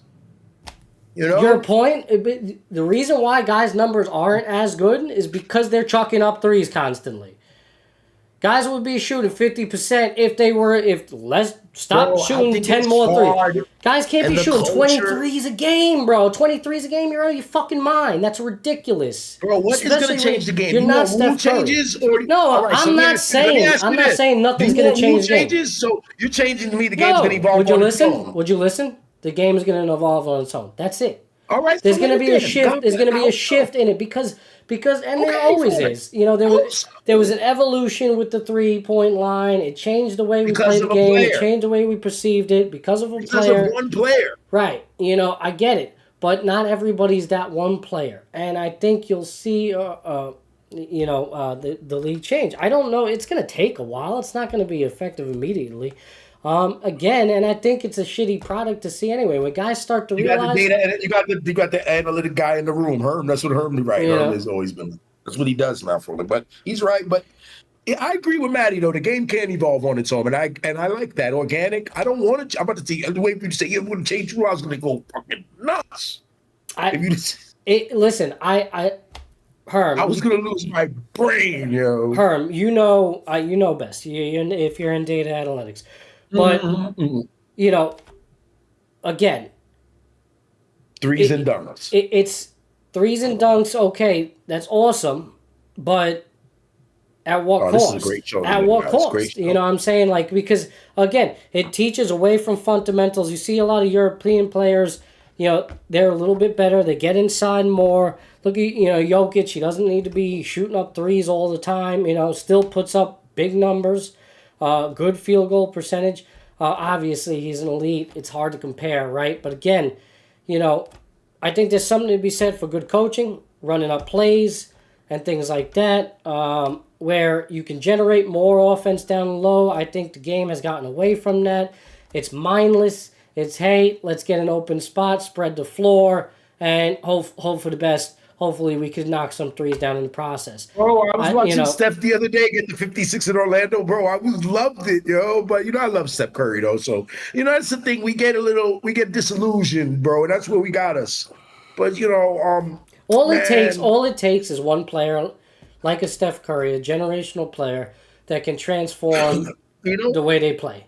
If you got one guy that's just like, screw it, I am dominating down low, I'm doing what I'm doing. Right, it's not, you know what I'm saying? He's going to change the game. Wemby decided to come out and be Steph too, 7'8" Steph. I know, but he can also do both. He can also do both. Yeah, but we'll see what happens with him. He could evolve. But you're right. When, you got to it takes the players to change the game. That's what I was saying with the tush push when they're talking about banning. I said, no, you can evolve the league to stop it. Because every quarterback can't do what they do. Why are you taking away that from them? I hate that. I hate that with every league. I hate that with baseball, football, NBA. I hate the rule changes. Let it be. Let them figure it out. If they figure out a way to play in the system and with their personnel, that's awesome. And your job is to come out there and stop these guys. Man, it can be done. The Miami Dolphins wishbone is the greatest example of the last generation, us two. That's the not wishbone, the Wildcat, sorry. Wishbone. It was almost a wishbone, but the Miami Dolphin Wildcat, it was crazy watching it work. And it was stupid even now. It looks shit. Like, you put that out there now, I get smashed. God, that shit. But at that time, then everybody started trying to do it. And some people did it better than others, but the Dolphins were the godfathers of it. And it worked for like a year. By the second, you know, it got stopped eventually. So it changes. They didn't make a rule to stop the Wildcat. Yeah. Right, exactly. So corny, bro. Like, yeah. You know, and I hate it in baseball with the shift. You know, I never understood that. Like, if you can't figure out the shift. I hated that they did that, bro. Just figure it out, dude. Just figure it out. I hated this shift. And I hated this shift. Yeah, yeah. Make those guys stop pulling the baseball. Right. Soto ain't care about no shift. Again, I get what I just said to Herm. I think it's this. I think the bigger discussion is how we teach youth sports. Because that's where this shit really starts. You know, at some point there was a huge shift in coaching, especially in basketball. And I know I've heard about it. My son plays at a youth level. I got a bunch of friends. Their kids play things like that. Well, something changed there. The coaches want to please the parents, and the parents want to please their children. And the children parents have nothing to do with them chucking up threes and not, running plays and not going back to the fundamentals of the game, things like that. I think they put pressure on the coaches to make the game more comfortable for their own children. And then trying to please everyone, you just start letting people do it. And kids are going to shoot the three. If you tell them, don't tell my kid, let them shoot them. They're all doing it. Mm-hmm. Like you said, like, let me say this real quick, though. There's one level where it's still discipline at. Even though it's a little crazy, too. It's changed within the times still as well. But that's college basketball. College basketball, some team like St. John's ain't shooting a three like that because they can't. They don't got it like that. So some teams do shoot the three. They don't got nothing else. All right. But with that said, and the evolution of college basketball as well, because now you make it so when you go into the dance, teams with experience, like with the grown men, the juniors with 2-3 juniors and seniors, and the 5 seniors in the star lineup, they can be a Lehigh or male. But they got 5 grown men in the star lineup playing against a team with some freshmen from SEC, and they could knock them off, and you can see it coming because the game's evolved. Where, some of these young NIL teams, they come in and they play against some hardcore, sturdy, just basketball team with no names on them, ballers. And they come in there and just crack your head open, and that could happen, and that's going to happen in March. And it's great to see, and the game's evolved now there because no one's got it on lock anymore. And they made the game evolve because of that NIL and things like that. But when we go into March, we're going to be looking for that, looking for those older teams. That's what I'm going to be looking for. And I'm going to be telling you guys on these underdog picks, like, hey, this team's real old this season. I'm going to look at them. They can knock off so-and-so. But, those teams play those that fluid, classic fundamental basketball. They still shoot their threes more than they did.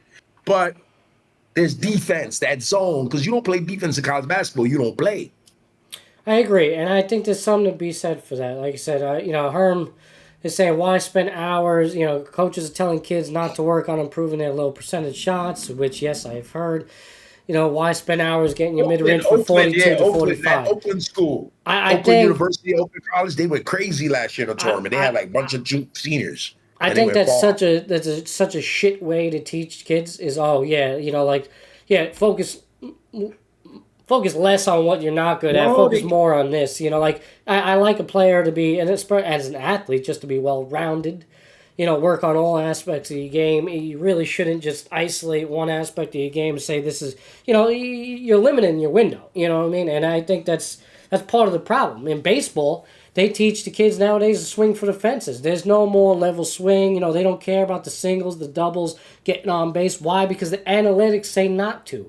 But I think there's something to be said for that. There's a point where you got to look at the analytics and say, yes, this can help us, but there's also another aspect to the game where you got to play the game the right way. You got to play the game the way it's intended to play because it matters, man. That's how you build championship teams, man. The good teams, the elite teams, yes, they're good analytically, right? Obviously, by the numbers. But they also do the fundamental things that, that win that extra game or that, make that extra play. It's necessary, man. It's not everything can be quantified analytically, especially in sport. Of course not. I don't agree with that, yo. But, a lot of this stuff, we don't really even have a choice. But, but I'll tell you how to give people a choice when they keep losing and keep losing and keep losing. Then they're going to start having to listen a little bit or change, because losing is unacceptable. It's always going to be unacceptable. So, shit. Yeah, I love her. Man, I'm not telling you to get off my lawn, bro. It's all good. I love the discussion, man. It's a beautiful thing because it's something I'm passionate about. I played sports growing up. I played, baseball up until college. Matty's a little old school, man. Man. He's like 12, 13 years younger than us. He's an old head. I'll defend fundamentals. I'll defend fundamentals over analytics all day. I'm not one to disregard the analytics. I understand its importance in the game, and I get it, and I respect it, and I think it's necessary. Do you ever just chalk it off like analytics? Sometimes no, I don't. Sometimes you be like, yeah, but it's the numbers say this, bro. All right, cool. No. Like this, yes, like especially in a coaching perspective, I think it's necessary to implement it to however it is or whatever it is you're trying to do. But as a player, I also understand that fundamentals matter, and I think I'll bet anything that the analytics said Marshawn Lynch should have ran the football on that second down. Yeah. What happened there, right? I think he went away from analytics. Yeah, but I mean, even as any good coach would tell you, you have first down and you have Marshawn Lynch in that scenario, you better be going for it. It was first down or second down? It was second down. Yeah, it was first down. Yeah, you had multiple downs to try and do something. No, I think they tried to run they tried to throw on first down, or was it second and I think it was first, and then they still didn't go with it, bro. They had opportunity for him. You know what I'm saying? He took him down the field. Fundamentals and analytics work together, no doubt. It seems to me like analytics has taken a much bigger role in sports. Stronghold, yeah, even better. A stronghold in sports. They broke me, bro. Like they've been got me, bro. I be looking for war and all that. What's his war?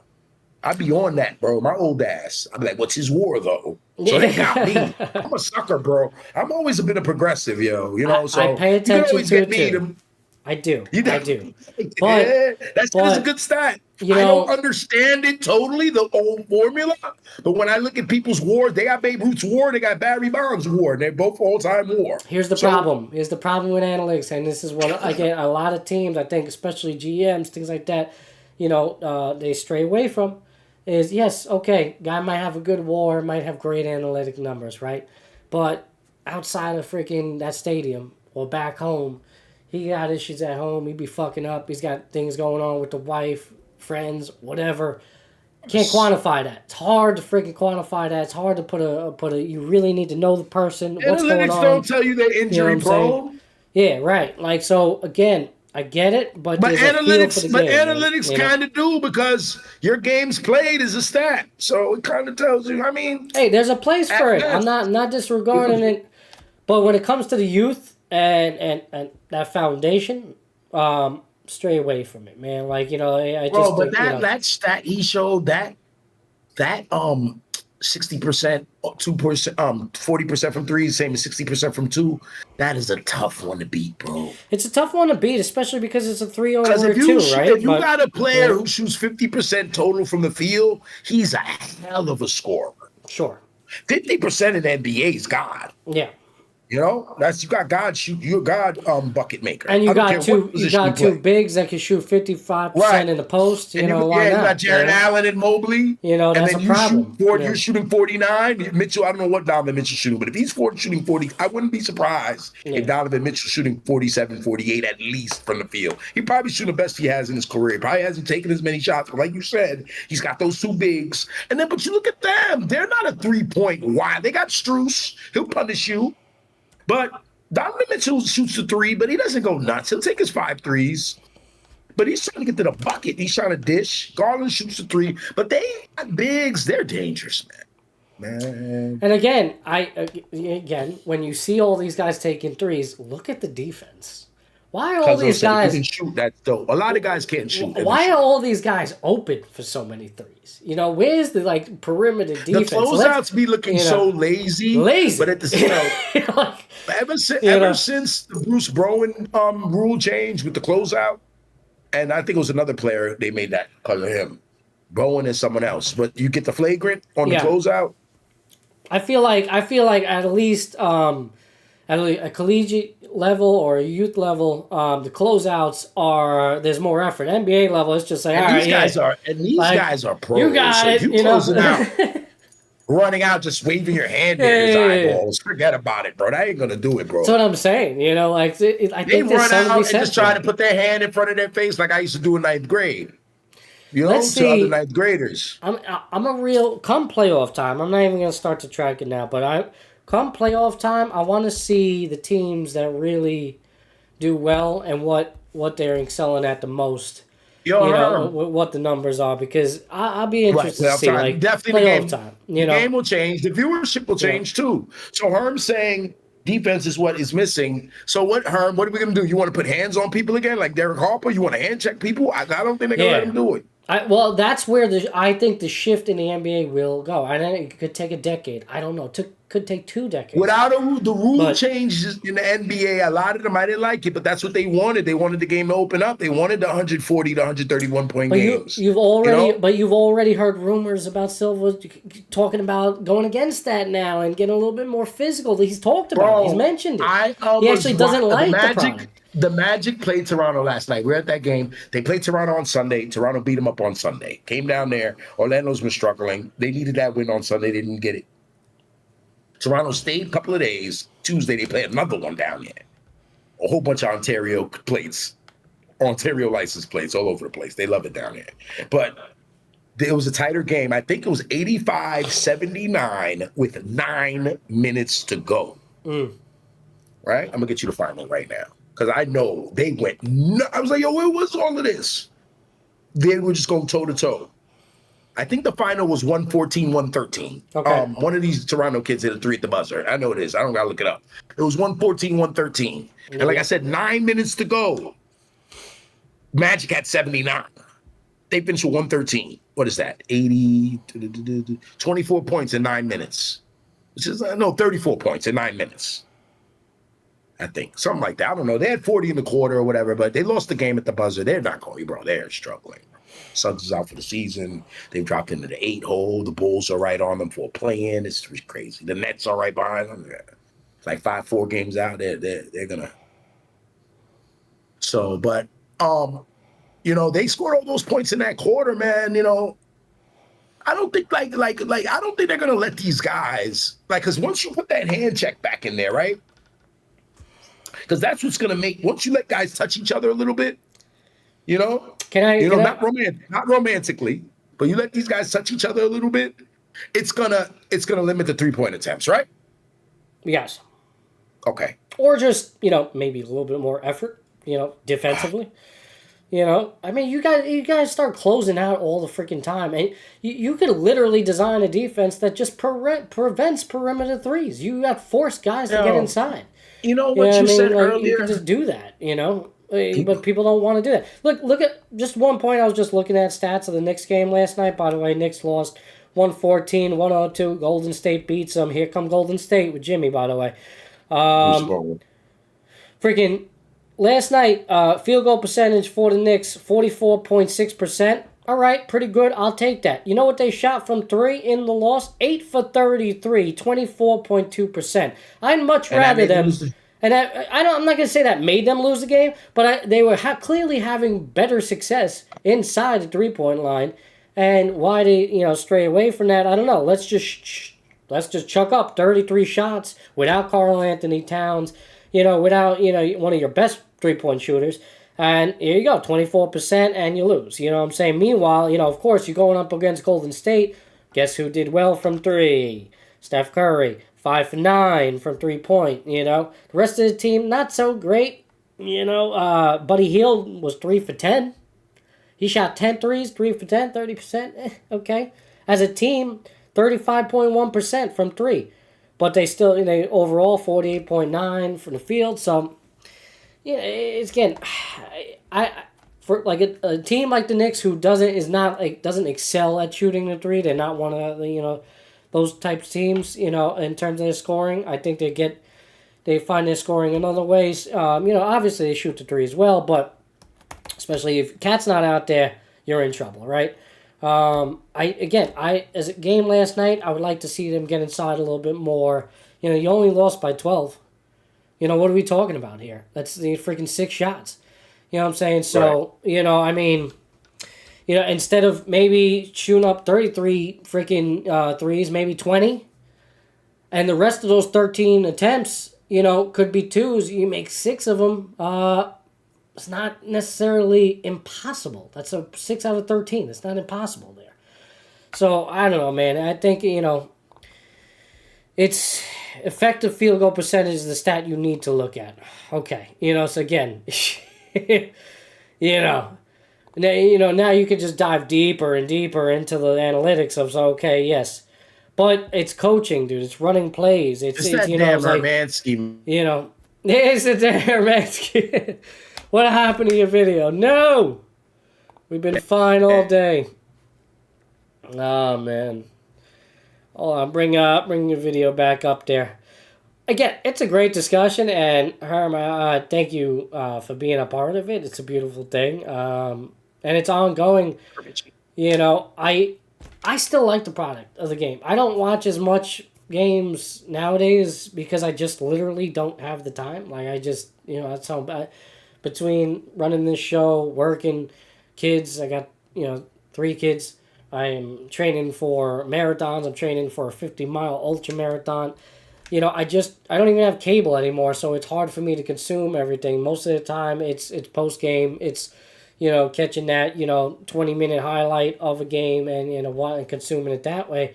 But when I do watch, I like the game either way. I'm a fan of sports, man. I'm not going to stop watching because guys are shooting 63s. I'll watch it and laugh. It's not going to be as entertaining, but I'm still going to tune in. I'm still there. I'm a sports fan at the end of the day. I'm highly devoted to my Knicks and everything that's going on with them. I'm highly devoted to my sports. Baseball. I'm big into the Mets. I'm gonna watch, man. I'm gonna be there. I hate the fact that they implemented a clock in baseball. Pissed me the hell off. I hate the fact that guys be swinging for the fences and the strikeout rate is up. That sucks balls. It's not even how baseball should be played. I love seeing a good old vintage player just, slap a single.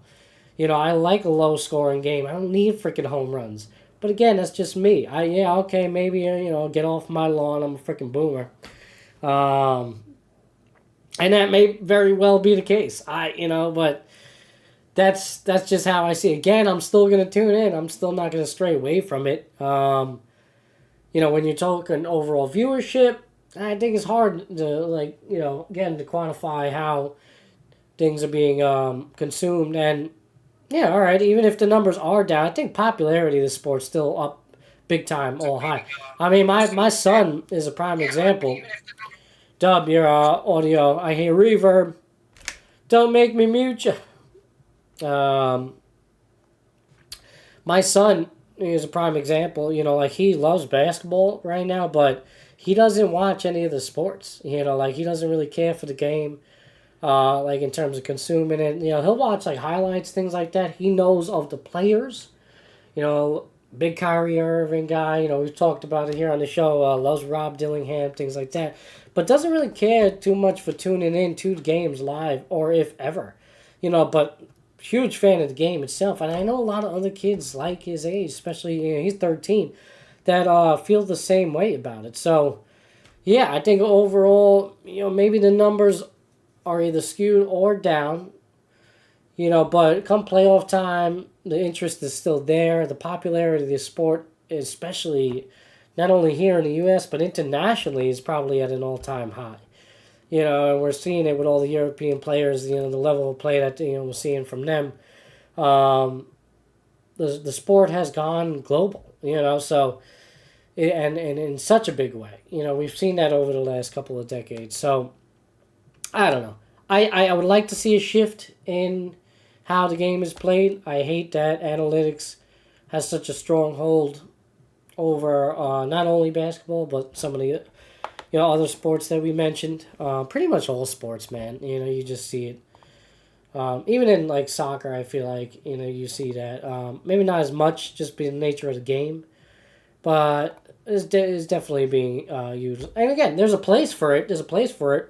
I just think, the way the game's taught, especially at the youth level, it changed it in a negative way. So that's all. That's really it. I don't have like a major gripe over. Matty, not trying to change the subject, but Iglesias signing with the Padres. We are gonna regret not signing him back. Oh my God. Jeez, man. I agree with you, bro. I do. I think it's one of those, like, why not? Like, right? Like, you could have just signed Iglesias. Just, big, hey, there you are. Where are you, man? They should have just signed him, right? Like, they're just... If you could bring... Hell yeah. If you could bring Winker back, then, you could bring Iglesias. You know what I mean? Like... I didn't check that up. Let me see. Jose Iglesias. I'm checking up. Yeah. Let me check. But yeah. Did he just sign, by the way? And listen, and the reason why I say that, you look at his numbers last year, bro. The guy batted .337 with 4 home runs, 26 RBIs. I know he's not like a huge sample, but like he was effective.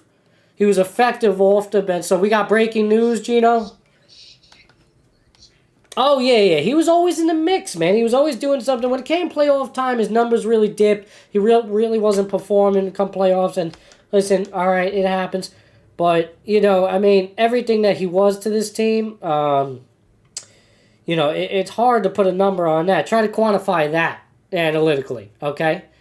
Where are we at with that, Herm? Okay, and Iglesias and the Mets. How can we quantify his impact, his emotional impact in the clubhouse, like a guy like Winker?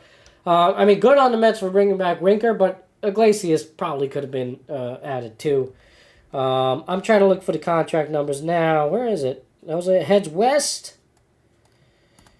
He's heading west. We got breaking news, ladies. We need a breaking news freaking button, man. I need to get one of those. I don't worry. All the bells and whistles are coming eventually. Hey, by the way, Herm, thank you for the follow earlier. We're now at 48 followers. So, no, we're done on that. We can always revisit it.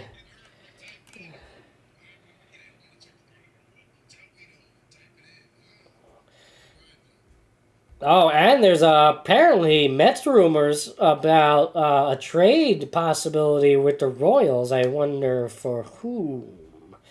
That's going to be interesting. All right. So, Iglesias, there's trade rumors right now with Mets and Royals possibly shipping out Starling Marte and seeing maybe they get a reliever. Maybe they add a reliever, a little pitching there. I don't know. So, let's see the deal here. I'm trying to find it. Man, Marte is a part of that. So, for them to get rid of, I know.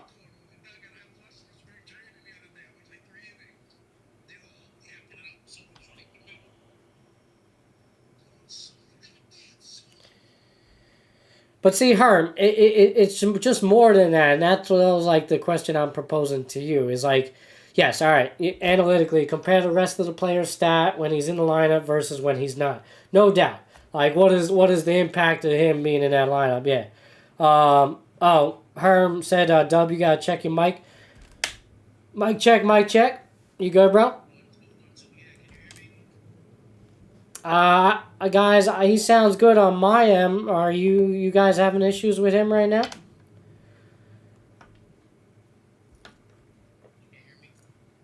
You're still good. Gino says not good. Interesting. I don't know if you want to... Yeah, Taskmaster's on as well. Sounds like he's going through the PC and not the mic. That's a good call. Are you how's your audio? I believe. Do you use an external mic? You don't use it, yeah. So the audio is being picked up through his laptop. No, you should be using an external mic. You know, yeah. Yeah, Dubby's setup down there is very novice. So is mine, by the way. I mean, I have an external mic, but it's this is all still a work in progress. No good. Sounds like a whisper. Oh, okay. That was happening to him before. Not today, though. And it's interesting, too, because he was coming in good on my end. So it's interesting that... And I'm picking his audio up through Discord. So thank you guys for being here and picking that up. So these things happen when you're going live sometime. That's why it's always good to watch in post-production. Haha. But, yeah, I'm trying to find this deal. Thank you, Tess. Appreciate you. Trying to find this deal for Jose Iglesias. You sound good on my end. Guys, let us know. Tech support is here. Tech support's here. Zero, what's up, bro? You're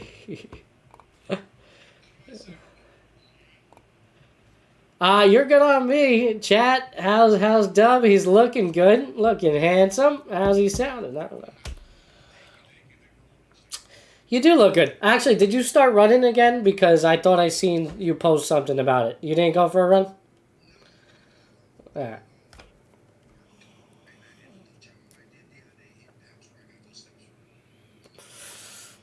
Oh, friggin' Big Herm's funny tech support. Okay, yeah. He said, Sean Zero said they don't pay me enough. Yeah. We can't hear him. You still can't hear Dub. All right, this is a problem. Yeah, it's very interesting, Zero. I hear him perfectly.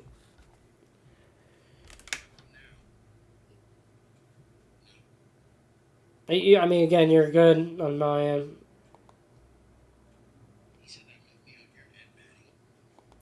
Did he say it might be on my end or not?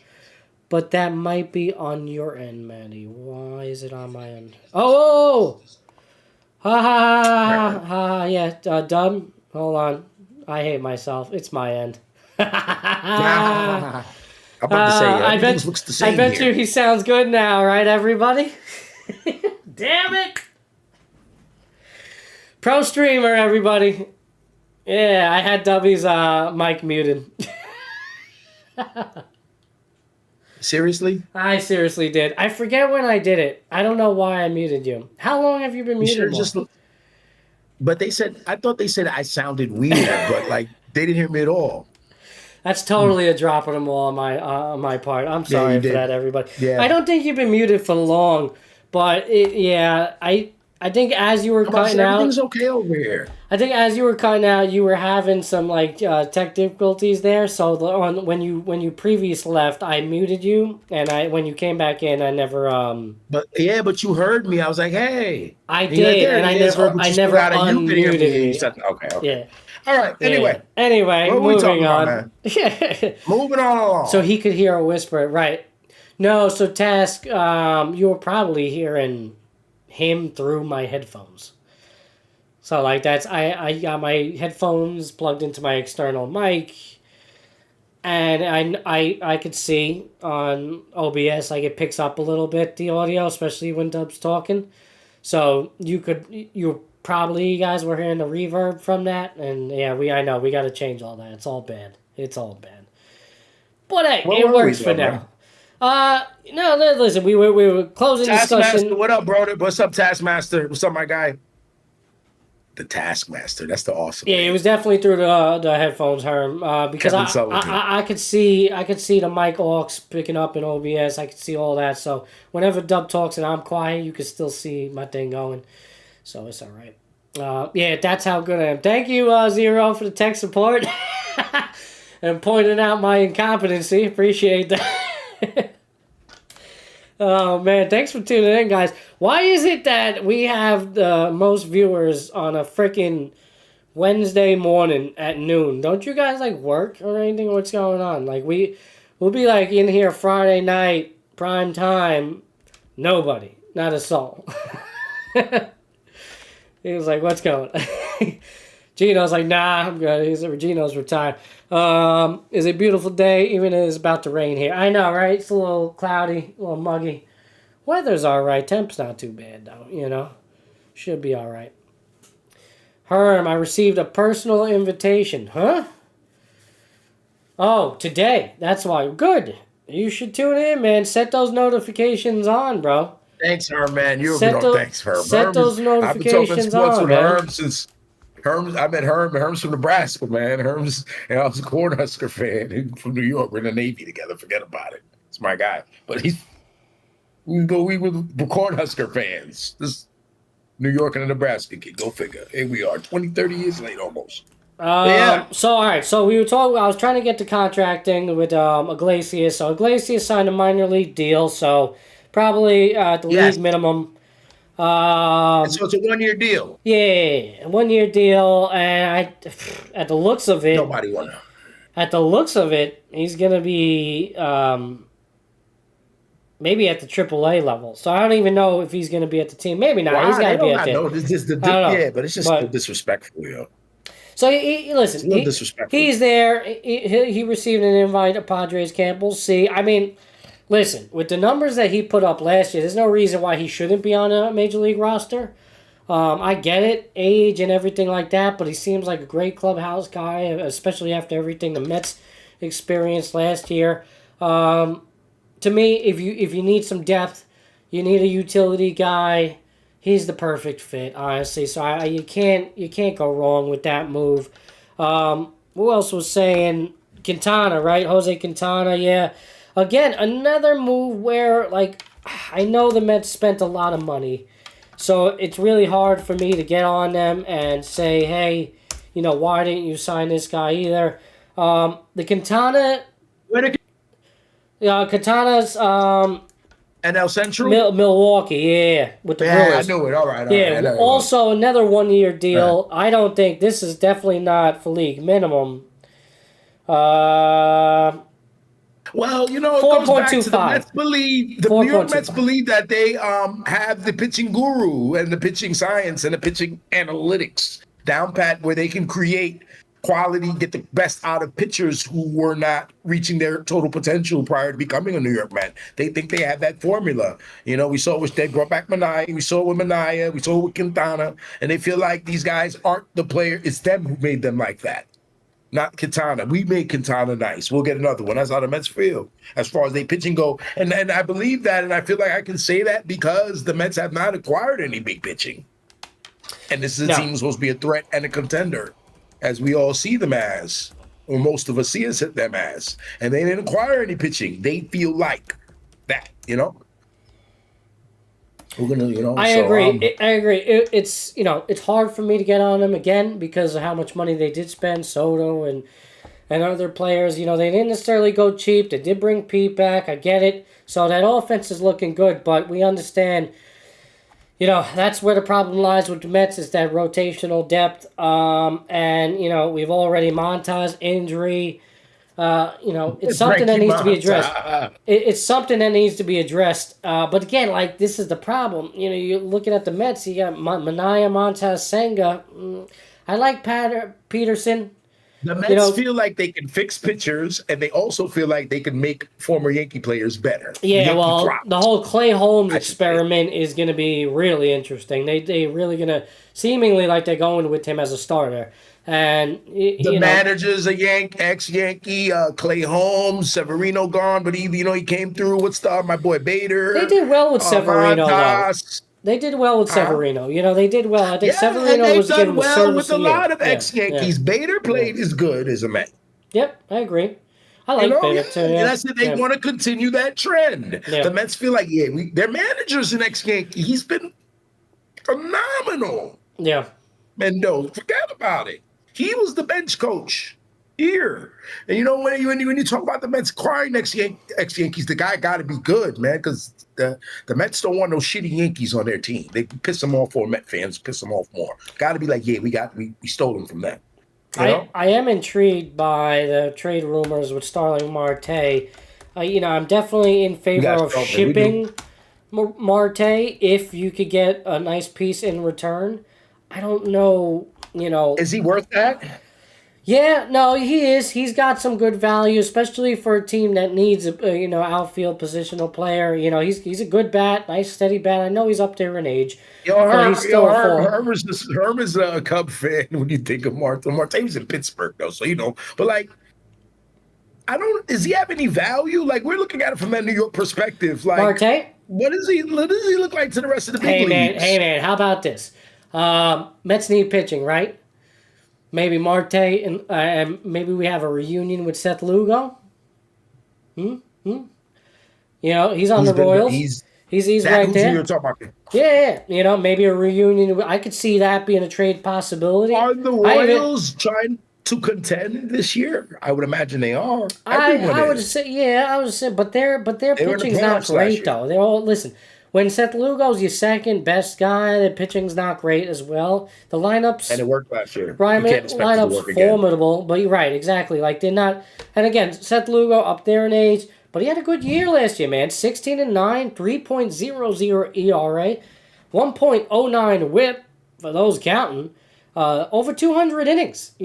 I'm a Seth Lugo guy, man. I could see a reunion of him coming back at least for a year. You add to this positional depth. It kind of makes sense. As much as I think they could use some pitching, and you do, and everyone else probably in the chat thinks that the Mets could use another pitcher. Do they think that? Because the way they've been moving the last 2 years is they good. Well, I agree. They went to the NLCS. I know. They went to the NLCS with a patchwork pitching rotation. But what are the trade rumors then if they're not trying to go after pitching with Kansas City or anybody, even if it's not Kansas City, they're trying to get another positional player here? Well, if you can get Marte, Lugo, I would do it. That's what I'm saying. And you might even get another piece. I think you probably more value. Is Marte like? I don't know. That's what I'm trying to figure out is who's more value. Is it Lugo over Marte right now? Marte. And Gino, I know you said Lugo left Mets because we wouldn't let him be a starting pitcher. Go figure. Right. Go figure. Now, was that during the Cohen regime? Remind me. Is that pre-Cohen? It definitely was before Cohen, yo. Was that pre-Cohen? I think that was pre-Cohen, right? Or was it the year that he came in? I'm forgetting with that. Nah. Now, even regardless, even if he was Cohen or not Cohen, I could still get on board with, hey, you know what? Run it back. And why not? Seth Lugo at the time made sense in the bullpen because we didn't need him in the starting rotation. We had everybody, friggin' DeGrom. But now you let Clay Holmes be a starter. I know all that. Now Clay Holmes coming over here to start. Right, so why not? If Clay Holmes is doing it, we could bring back Seth Lugo for that as well. And Seth would be great for that, especially because, we bring him on. Hey, maybe, Montez get back. Maybe we can acquire another pitcher. And now we have a little bit of flexibility at starting pitching depth. If a guy or two goes down, we have a little safekeeping for that. I like where the Mets bullpen is at. They're showing some promise, especially in spring training right now. Obviously, spring training is hard to gauge it, but it looks good. Bullpen's year to year with any team as it is anyway. So I'm not too worried about that. Yeah. We're going to have to do 6 installments of each division. And we're going to go over each division before opening day. We're going to do that. Yeah, absolutely. And each team, so you're going to go do your homework. You're talking about these Mets. You're a Met fan, but we're going to get a little bit. I'm going to go look at that Pirate roster, and I'm going to tell you where they're going to finish. And I'm willing to do that. And I'm going to look at all of them. I really want to do that. I'm going to have a little. Do you want to rank? We could do one a show. Do you want to individually rank the teams from I'll give you who's going to finish in the division. I'm just saying best to last, like power ranking type, and then we'll go down each team that way. You don't want to do it by division? I guess do it by the division. Based on the show? We'll do divisional. We probably be more strong. And then we could, because mathematically it's only certain after we say we could do division and do a record. Yeah. I gotcha. Okay, we could do that. We do 4 teams a day, And what is it? What they got in there? 5, 4. What is it in baseball? It's 5 per division. Yes. Yeah, 6 divisions. 30. And again, we're going to, I'll be down in Florida. I'm coming down to Orlando. We'll be in Port St. Lucie this Sunday. Not sure the setup. I don't even know where we'll be sitting. I'm actually looking to tickets today. But maybe we stream live from the game down there. We'll talk a little bit. That's what I'm saying, yo. What Cuzzo said. Yeah. Is Marte worth that? Would they give him up? Or do we have to give him more? I think Lugo's more than Marte. I agree with you. I think based on Lugo's numbers last year, I'll give Lugo a slight edge, to be honest. What was his numbers? He 3.00 ERA, a nice winning record. Man. Yes, I know, but listen, it's not a guarantee that he comes back and does that this year. How many innings pitch? Right. How many walks? How many innings pitch? The guy's 35. He had a great year. So is Seth. So is Sterling. All right. Younger than 33. It's not. The gap between them is not huge. All right. If you need to package Marte with somebody else, a prospect or two, okay, that's fine. Bro, you got guys like your man. That's not an unrealistic trade if that's what you're pointing to. What's your man's from the Red Sox that y'all let go last year? The slugger, the former slugger. Oh, we're talking about not Verdugo. What are you talking about? No, we got the Spanish name. Oh shit. Yo, from the Red Sox, yo, the guy, yo. But you gotta let him go. He's a free agent right now. Okay. You could sign him for nothing and not trade anyone. The Royals could sign him if they want. He's not better than Marte. The guy was. Who are you talking about? What I'm saying? What's his name? Adrian. Not Adrian. What's his name, bro? The Red Sox. Look, he was on the Mets last year. Jesus Gonzalez? Christ. No. Yeah, what's his name? You talking about Adrian Gonzalez? I don't even think he's in the league. Yeah. No, not Adrian. Whatever his name is. The guy's a free agent, man. Big guy. Bro, you're a Met fan. You're killing me. I'm gonna tell you right now. Yo. Who are you talking about? The big Red Sox slugger. He used to be the Red Sox slugger. The DH. Yes, the DH. I'm waiting clearly for not memorable or Gino to save me. Clearly not memorable if he's a slugger and he's played well for them. He played deep for the Mets last year. Regardless of the fact, a trade for Marte for Lugo is not out of the realm. Mets throw a couple of prospects in there, some cash considerations. We can make a deal.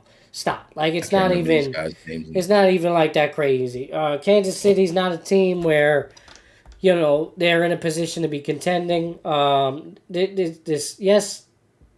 Why not? They were in the playoffs last year. You don't want to detract. How could you just disregard them like that? Yeah, bro. You just threw them in the trash. They don't feel that way in Kansas City. That was so arrogant, of you. That's not arrogant, bro. New Yorker. That was Kansas City's in no position. What did they do different from last year? They got rid of people? Am I missing something? Okay. Is Kansas City better than the Yankees? No, they played the Yankees in the playoffs and lost to them. But you can't say so the Yankees are automatically going to be in the World Series next year? No, but I'm saying... Because no one's better than them on paper AL. I'm not saying Kansas City can't touch the playoffs. I'm just saying they're not winning the World Series. You did. Well, listen, Matty, all due respect. They want you in the baseball, the owners want to make the playoffs. They're not saying we're going to go to the championship first. That's what you would like to think, and we would as fans. But making the playoffs is a success, even for the Yankees. They like that. That's money. And once again, money. It's money. It's money. It's money. So if Kansas City's making the playoffs, they're going to love it. That players go crazy for 3 games. They get eliminated, go home. Bye-bye. I agree. They probably won't win a World Series. But we thought that in 15, too. And then, that happened I don't see why trading Lugo or, would even put them in a position where they can't make the postseason still. I don't think Lugo makes that huge difference for them. You know what I'm saying? Yes, he put up good numbers. J.D. Martinez, man. Oh, you're talking about J.D. Martinez? Yeah, whatever. Jeez, I know that's the Spanish name. Are you kidding? I'd much rather have Marte over J.D. Martinez. Oh, my God. What about him? I'd much rather have Starlin Marte over J.D. Martinez right now in a heartbeat. You'll take Starlin Marte over J.D. right now in a heartbeat? I mean, J.D. Martinez was terrible last year. He's a shell of himself. The guy should retire. He's done. It's not nothing. He did nothing last year, and he was completely irrelevant come playoff time. It was a big problem actually in the Mets lineup.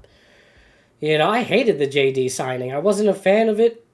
That's why I'm forgetting, because I want to forget the JD signing. You know, he was taking up a roster spot at that point. They should have never He had even 16 played him home like runs that. with 70 RBIs.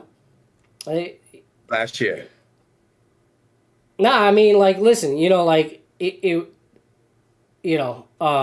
Seth Lugo's their best pitcher. I know it's deeper than that. I know it goes deeper than that. But the problem is with Seth, man, I can't bank on him having that type of year again. You know, he's more of like the 4.0, 350 to freaking 4.0 So ERA. You know what I'm saying? Is 36 years He's old. He's not a one guy in your rotation. Yeah, I know. Some Marte's 36 for sure. So they're both right there in age. You know, so again, I'm not saying it's going to happen. I'm not saying it's out of the realm of possibility, either, you know. I don't know, man. Lugo, you know, it's hard to bank on Lugo having another 3.00 ERA year. I mean, that's just, you know, I get it, you know, and he's good. He's a crafty guy, but, you know, I for me as a Met fan, I'll take him even if he had like a 4.0 ERA. It's really what I need. Lugo left the Mets in 2022, so he was there for Cohen. He was there for Cohen. That's what I thought. 24. Yeah. Last year was his career year. Yeah, but it's still at that time. At the time, it didn't make sense for the Mets to retain him. That was the thing. Now it's like, you know, kind of freaking thin in that market. You know, let's try to figure a way to bring him back. And you know, Marte, you know, I don't necessarily need him in this lineup. You know, I think he's still 18 bases. I think he's expendable. You know, at the same time. No, it's not. If he's not expendable, is what can you get back for him? Yeah, is the question. I like a Lugo. That's all I'm saying. And I'm going based on the rumor. You know, rumor. Once that again, what Gino said. Why would Kansas City want Sterling? I don't think he's already valued. I think besides a little bit of speed, maybe they want him for something else. Maybe they want him for another. That's why I'm interested, because if, as a Met perspective, I'm looking. The only thing I would want from them is either obviously a good position player, but why are you going to give up a better positional player for Marte and some prospects? I don't really see that being a move. And who they giving up, and you know what. To me, makes more sense is pitching, because that's the Mets' need right now. So, I don't know. Let's see, you know, if a deal does even get done. You know. They need a pitcher, though. So they do, you know, that's what I'm saying. We've been over here, so we're going to go over there. Louis Hill, New York Yankees. Yeah, Yankee injuries adding up. Yankees fan base already in a panic. I know we kind of alluded to this in the last show a little bit. We actually, at the time, you know, we were talking about Stanton getting injured. We didn't hear about all these other injuries coming out. And it was like, you know, they'll be fine. Status quo. This is spring training. And it is spring training. These things happen, right? You're going to hear about a lot of injuries. Mets already dealing with it. A lot of other teams already dealing with it. Yankees aren't the only one, but bit of panic in the Yankee world, and Louis Hill's an issue. Right now, just to run down a list of injuries for the Yanks. All right, DJ LeMahieu, left calf muscle, expected to return, to be determined. Clayton Beeter, all right shoulder discomfort. You know, kind of a day-to-day or sometime this March. Should be set, ready to go. Jonathan Loaizaga, obviously, recovering from the right UCL surgery. So late April, early May for Loaizaga. Hopefully there's no setbacks there. Luis Hill, right lat strain. Possibly June, they're saying. That's a problem. That's a big one for the Yanks. Now, you know, I think they were a bit prided on this rotation this year. I think it's a bit different when you look Mets-Yankees. Yankees definitely strong in that starting pitching, but this is a big one for them, big loss for them. It's going to be interesting to see if they make a move to maybe strengthen that, or they just roll with the punches and roll with what they got. I mean, you see them maybe going out in free agency, picking up another arm dub to replace him, or do you just think they're going to roll with what they got, yeah? They got Stroman. That's what he was there for. That's what we were talking about. I guess so, yeah. I mean, Stroman... It's no big deal, remember? Yeah, you're right. Stroman falls right into that, and, unless they plan on moving him, which I guess doesn't really make any sense now, I guess prior to the heel injury, it made they have more to be sense, worried about another injury. Clark Schmidt, one of those guys can go down. We know Strowman not going to get Clark Schmidt, stiff back. Again, right, there you go. day-to-day type thing. But you never know. No, the Yankees are not going to make a move till the deadline. Period. Yeah. So we could cry as Yankee fans and all that, but we know historically once they're done, they're done. They're not going to make a move right before spring training. The Yankees don't operate that way. They're going to move. We can move during the deadline. They did that last year with Chisholm. They did it the year before. They'll always do that for you, but they're not doing nothing. Didn't they trade Gary Sanchez and Urshela at the deadline? Yes. For that bum Donaldson, right? So was that? Yeah, I believe so. It was for Donaldson. Josh Donaldson. That was bad times. But yeah, the Yankees gonna make a straight deadline deal. You can guarantee that. And I think the Mets are gonna be in the same boat as well. I think both of them are gonna be. I would hope so. They're both gonna make the play. The Mets aren't gonna make the deal before the deadline. The only way I don't see the Mets making a move for starting pitching at the deadline is if some of these pitching prospects, these kids, turn out to do well. What's his name? Clay Holmes has a good year. Yeah, that ain't happening. 12 games back of a playoff spot, then they won't make a move either. Stop. That ain't happening. No shot, bro. If they're 12 games back, bro, that is just an implosion. 12 games back in July. Oh my God. Of a playoff spot. That would be very Mets-like, by the way. And you know what? Not the division. And still make the playoffs. I know. And still make the playoffs, by the way. Maybe they're weirdos. Yes. But again, bro, I was watching Soto in that Latin corner the other day. I was like, he didn't want to be a Yankee. There ain't no Latin corner on the Yankees, bro. I know. I was hearing that like Latin corner of the dugout. I know. There's Latin players in the Yankees, I know, but they got that little corner, that little Corona Queens. You know what I mean? Yeah, I wonder how Pete Alonso feels about that. Yeah. He's not involved. He's not invited.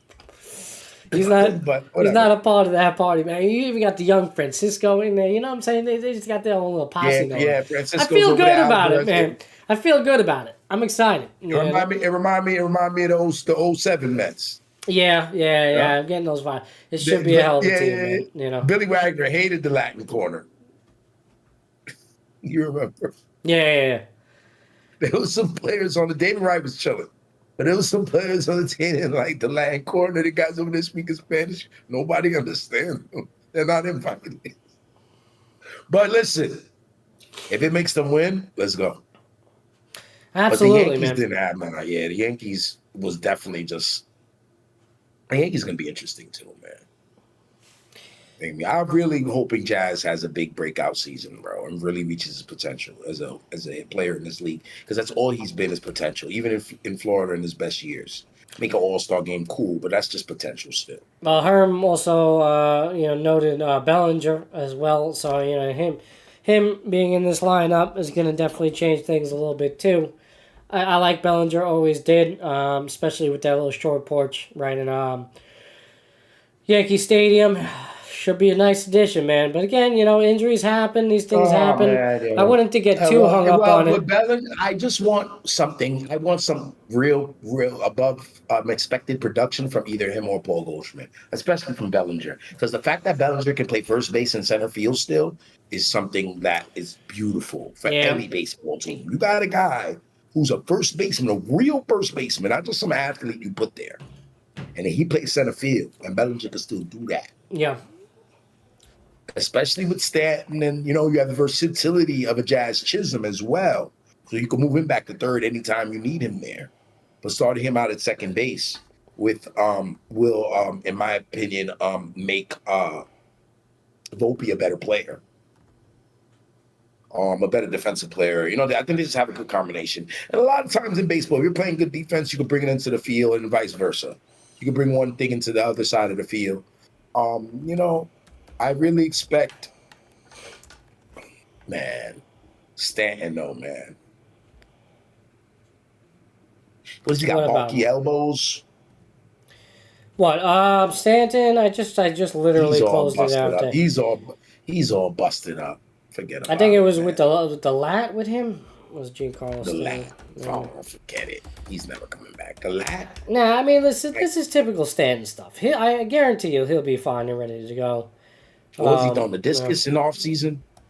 I'm checking right now. He's throwing the discus in off season. Why are we? He wasn't swinging a bat. Why is the Times of India reporting about Giancarlo Stanton? Why do they? The Yankees, baby. Don't hate. In India. Don't hate, bro. You guys, yo, don't hate, bro. I'm not. I mean, listen. I know the Yankees are global, baby. Don't hate, Met man. Yeah, no, Jesus Christ. What's up with Mrs. Met? Yo, she around? Yeah. Oh my God. I think her job was up for. She got fired. No, I think they were either trying to recruit a new Mr. Met or a Mrs. Met as well. No, not get rid of Mrs. Not Met. Jonathan Crazy. India. Her like the India Times or whatever. Like the actually publisher, the article I was talking Like about New Delhi. Giancarlo. Like New Delhi.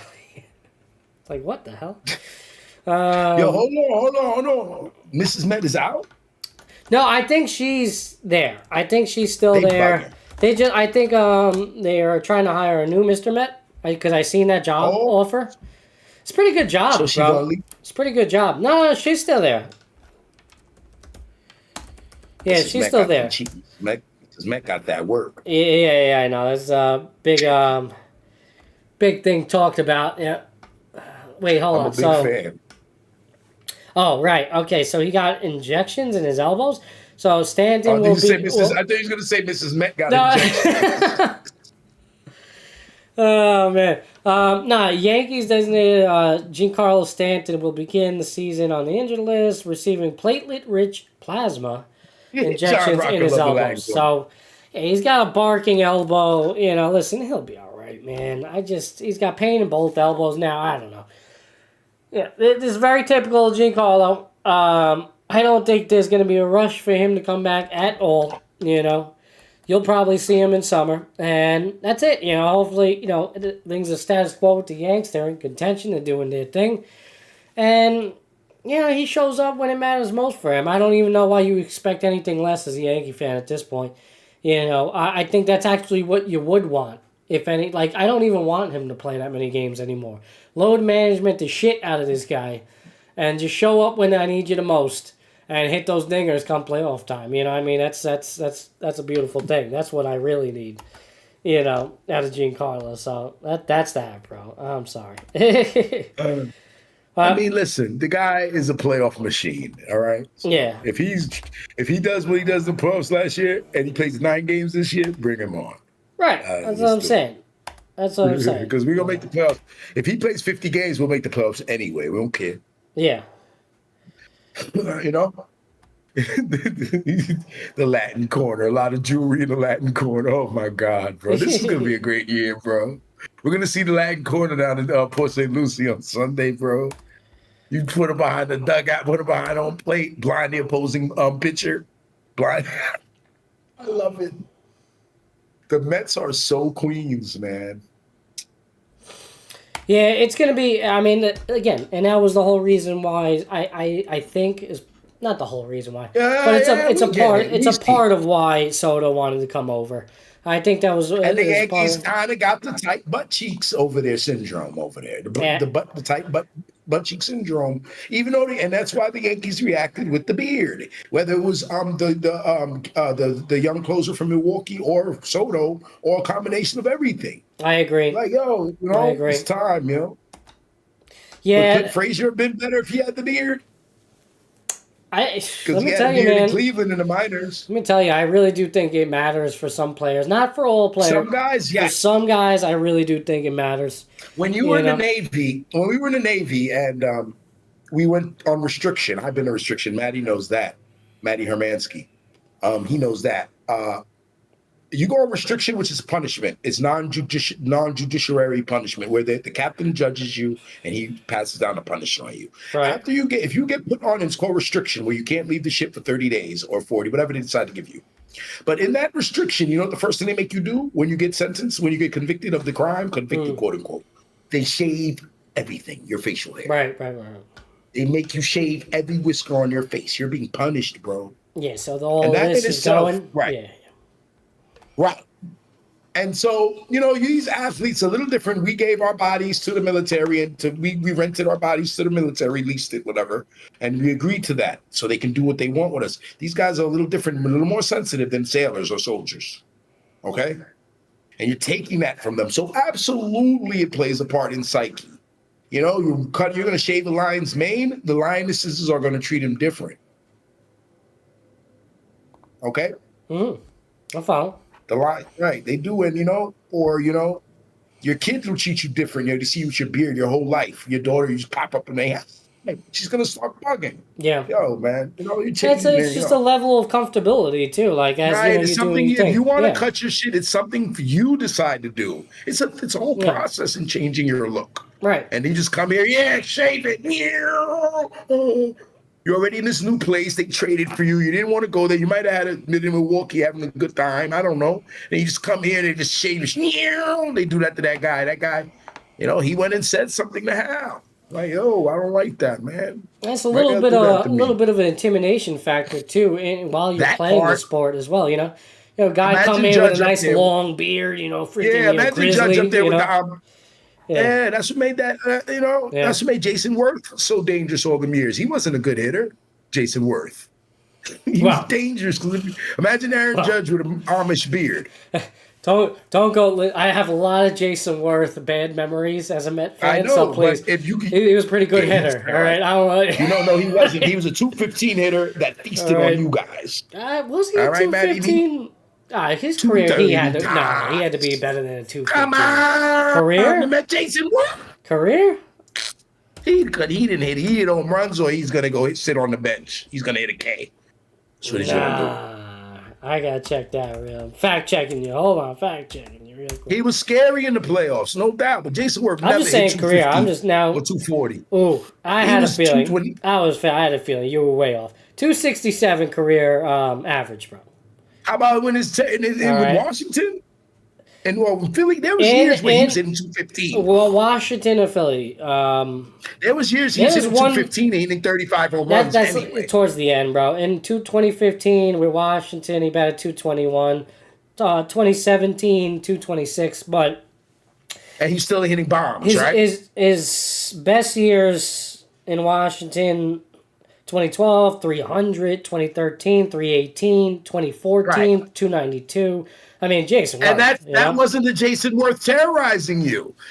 It was the older Jason Worth, because the Washington 2010. That was the older Jason Worth, bro. Yeah, that was late. That was the Washington years. He retired. His last year was 2017. Yeah, you're right.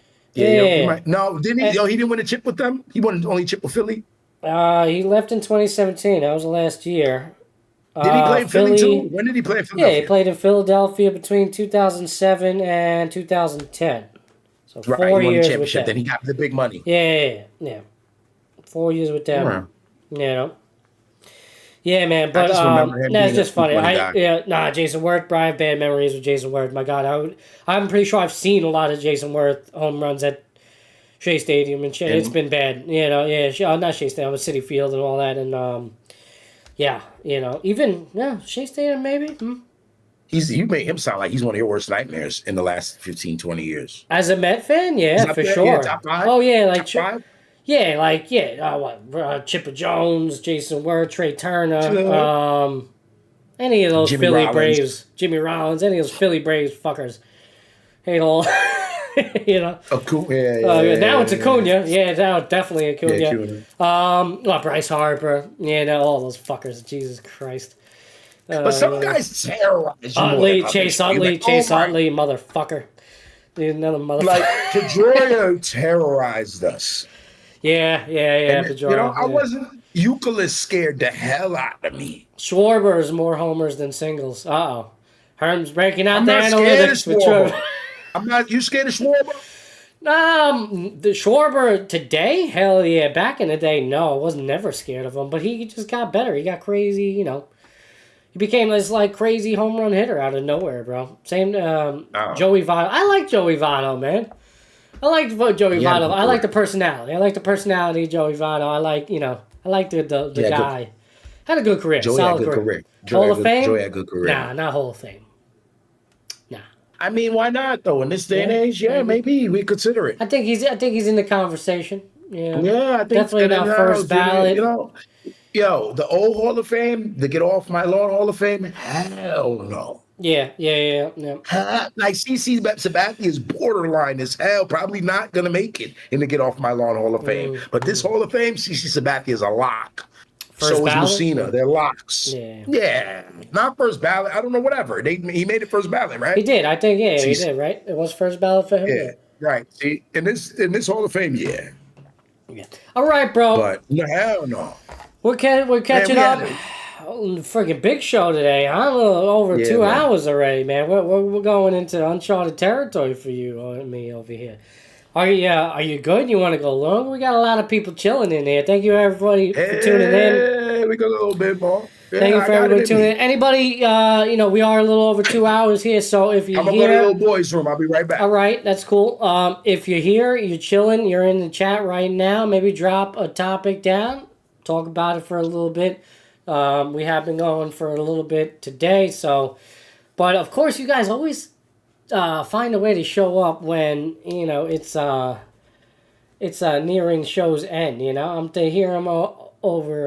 I am over here thinking, all right, let's wrap it up, and then now all you guys popping up. So again, I thank you for everybody tuning out. Thank you everybody that's been in the chat. Mob, what up, man? I just seen you. I didn't realize you popped in there. 267. What you talking about? 267. What does that mean? Mob, what's 267? Explain yourself, sir. John Olerud? Love Johnny, man. Well, you talking John Olerud, borderline Hall of Famer, Herm? Is that what you're talking about? Did he get in the Hall of Fame? I need a water, and I'm coming right in. You see the water. John, that he is a borderline Hall of Famer? I don't know if he, there's no way John got in. Did John get in? I love John. Yeah. Let's see, I don't know. If Votto gets in. Yeah, I guess so. You got right. I would love to look at John's stats though, man. Different day and age with that when he was playing. But John Olerud possibly getting in, If Joey Votto's getting in, you gotta throw in John Olerud. You remember John Olerud? Yeah, Helmet Man. Yeah, Helmet Man. Yeah, Mets, Mariners, Yanks, Red Sox. Yeah, all he really over, started playing. The beginning of his career is when I really started watching baseball, like the early. He was on the Toronto Blue Jays championship teams with Ricky Henderson in the early 90s, before he became a Met legend. Yeah, I'm looking at his numbers now. He was a phenomenal hitter in Toronto. He had like 360 one year, 375 maybe. Nobody even knew who he was. And he just made a name for himself. He took over for first base after they traded Fred McGriff to San Diego for Roberto Alomar and Joe Carter. He took over at first base. But it was one Fred year. McGriff and Tony Fernandez. They sent to San Diego for Roberto Alomar and Joe Carter, and that took them into back-to-back world titles. In 1993, I believe that was the best year. He batted 363. 375. Right, 363. Yeah, he was crazy. And he was a good. OPS over 1,000, bro. 1.072. Just ridiculous numbers. Where else? Yeah, he was a real hitter, man. 54 He was doubles. he was like a Dave Magadan on crack, bro. Like a super steroided up Dave Magadan. Like Dave Magadan was a decent hitter if he had his little run, a couple years. But he was like, matter of fact, I think he got Magadan up out of there. He took his job. I thought he was with the Mets. I thought he was with the Mets longer than that. He was only with the Mets for 3 years, 1997 and 1999. Right. It did play very well for them. 294, 354 in 1998, and 298 batting average in 1999. Phenomenal. So he didn't go to World Series with them? No, he didn't. I guess not. I thought he was there for that. Yeah, because, not for nothing. Like, 285. He batted 285, bro, in that 2000 year. Did well. He went to Seattle. The coupons. His WAR dropped significantly, though, from that 1999-2000.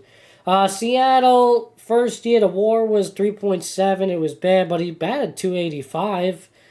had over 100 walks. How about that? Over 100 RBIs, 103 RBIs. You're watching this guy, Matty. You know? You're like 9, 10 years old. You're watching this guy in the Mets. So you didn't really understand the kind of player he was. I was even less when he was on the Mets. When he was on the Mets, I was like first. I was 5 years old. 5 years old. In '97, I was 5 years old. So yeah, I remember him. You know, and I'll never forget the helmet. I'll never forget the helmet. You know, loved it. You know. You said, I asked your dad, why you got a helmet? Yeah, I used to wear one. I used to wear a helmet around because of him. At first base. Yeah. Oh, everywhere. Like, that was just my thing. Like, I just, around the house, bro, I used to wear a little helmet because of John Olerud. You know, so that's, I'd be crazy, bro. I'd be coming downstairs in my boxes with a glove on and, you know. Pro hitter. Yeah, man, absolutely. But yeah, I guess you're right though, Herm. If you're putting Votto in that discussion, then you put guys like John Olerud in that discussion as well. I know you mentioned it. Yeah, you gotta let them all in. He's right. I didn't see that. I wasn't taking the but yeah, you gotta let them, they're all the same. Those guys, pretty much. Yeah. Dub, I know you mentioned it at the beginning of the show, and I just want to resurface the topic in regards to Trump talking about pardoning Pete Rose and put him into. What is there any traction with that? Has baseball come out and said anything? No, baseball's not gonna listen to him. You know, listen, I don't know what power he has to. Do anything at this point. Remember, Trump got beef with Goodell. Sports leagues don't listen. Is he? Which I'm surprised about with that. Why does he have beef with Goodell? Because he wanted to buy the Buffalo Bills, and the owners blocked it. Years ago. Okay. Maybe 15, 20 years so ago. So just bad business deal gone wrong. Goodell was in charge. Not Tagliabue, it was Goodell's watch. Yeah. So our 47th president, he doesn't like shit like that. People telling him no and shit. He holds grudges. So deep down, if he can undermine those leagues or anything and just diss them, just diss them, he'll do it. Right. Yeah. They do a terrible job over there. And Goodell, you can't trust him. He might cook the books. He'll just say shit like that. Just like, damn, bro. Out of all the things he has said, though, I wouldn't necessarily be opposed to pardoning Pete Rose and getting him in the Hall of Fame. Like I said, I think Pete, Roger, Barry, Schilling, a lot of guys should be in. But you're the president, bro. Just stay out of that, bro. It's sports. It's like everything else, right? Like, come on. Things. Yeah. Like, if I go break my TV, you're going to be like, yo, it's just sports, or they'll relax. Yeah. Because it's just sports, bro. This is not you have real shit to go do. Get out of here. Yeah.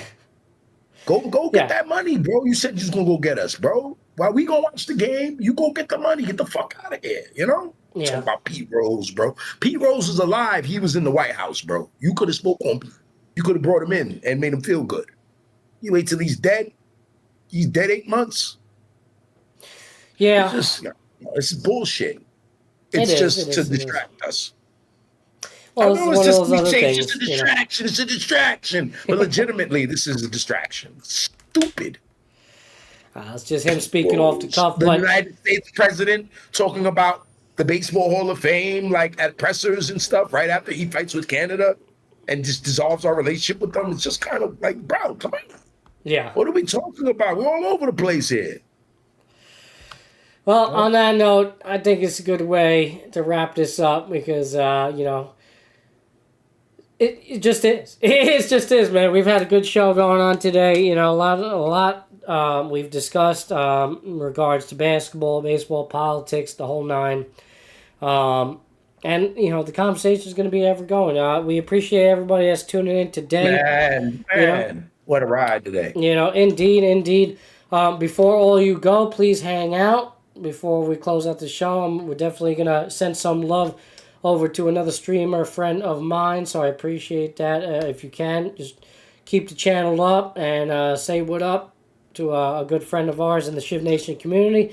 Again, before we go, I just want to say thank you to all our followers. Big Herm, thank you for the follow earlier today. Thank you for tuning in. Yo. Thank you for everybody that's been in the chat all day, all morning. Thank you, man. Damn. It's been a fun one. So many people came through, bro. Absolutely, and we're still hanging on with everybody now. So again, if you haven't already done so, check out our socials. You got my personal page. You got Dubby's personal page. Dubby_DeBar. You got mine. Epis Benedetti. Outside of sports content, I like to post a lot of mental health stuff on there. Every Monday I do a mental health video. So please check that out. Show some love on the page. Check out us on YouTube as well. We're all over there now. You got Dub's YouTube, Dubby Dubois, and you got the official Epis Radio YouTube page as well. Check it out. We like to post short clips, all weekly content, and all the news. If you haven't already done so, please hit the follow button here on Twitch. They're on YouTube and Instagram as well. Definitely necessary and much appreciated. We are now 2 followers away from being a Twitch affiliate, so that is means the world to us. It's a beautiful thing, and it's going to just expand the show and make things bigger. As for going ahead, I'm going down to Florida. So, Dub, I'm coming to you. We know this, right? I'll be seeing you. Port St. Lucie. I'll be seeing you in Port St. Lucie. I think we're going to drive down there together. Yeah, we'll drive down there together. We'll figure that out. We'll drive together. So, we're going to be in Port St. Lucie. We're going to be catching Mets versus Nationals. Hopefully, the weather holds up. Hopefully, we'll get to see some good players out there. Hopefully, Soto's playing or something. Get some good pitching matchups. Who knows? But it's going to be fun, man. We're going to be meeting down there. I hope we do a show maybe right before I go down there. It's either tomorrow. I guess tomorrow would really be the only, because Friday, unless we get it at the crack of dawn, I'll be out. It would have to be tomorrow early. Yeah. Tomorrow, I got a Magic game tomorrow night. Okay. Yeah, and then so Friday, I'm out too. I got soccer. I got major MLS. Okay. Gotcha. I'll let you know then. Maybe we don't stream until we see each other on Sunday. And, we're not sure, everybody, what the stream's going to look like down there. We're probably just going to be real raw, throw it up on my phone. You'll hear us. You'll see the sights and the sounds of the Port St. Lucie. We'll do a little something. It's going to be fun. But, again, thank you for all your support, everybody. We really do appreciate it. The show seems to be gaining some traction, and it's all because of you. So thank you for tuning in. Right now, again, at the end of our show, I like to support the streaming community. So I have a good friend of mine, part of Shiv Nation. His name is Aiden. He does music, man. He creates music. That's all he does on his stream. So if you're a big music fan, you're big into editing, things like that, he is all about it. So this guy's making music 24/7. I think he's on a break right now, so that sucks for him that we're about to raid with 10 people in here. And he's on break. That he's on break. He's going to be like, damn, I got to hit him up, be like, you better get in here, bro. But again, everybody, thank you for tuning in. I appreciate it. Show Aiden a little bit of love, all right? And keep showing up. That's the motto of the show, all right? Epis Sports Radio. Dub. Talk to you later. Yeah, man. Guys, also, any stories we want to talk about, they don't have to be sports related, but if they're, interesting, and bring them up, send them to Matty's inbox or mine, or hit me up. I'm always going to interact if you hit me up. So hit me up on Instagram, especially. I'll be there in the inbox. When he says keep showing up, it don't mean show up to our show. That's not what he means. He means just show up to wherever we need to be at, to be progressive and to be productive, rather, is the word I was looking for. Just, so we can enjoy our lives, just keep showing up, get our feet on the ground, get to where we got to get to. Absolutely. All right, everybody. On that note, stay tuned and hit that follow Thanks button. to We love all the you. guys, all the sports knowledgeable guys. You saw the sports knowledge in this room today, Matty. Oh, my God. It's a beautiful thing. It's a beautiful thing indeed, right? Epis Radio, guys. Love you guys. All right, show some love to my boy. And until next time, everybody, keep showing up. Broadcasting from the capital of sports, it's the Matty B Show. Right here on Epis Sports Radio. Matty B. On Epis Sports Radio. Swung on and hit in the air. To deep right center. That ball is high. That is far. It is gone. On Epis Sports Radio. Very deep is right. Hits one deep to left field. Headley back near the wall. It's out here. The Mets win the ball game. A 60-point game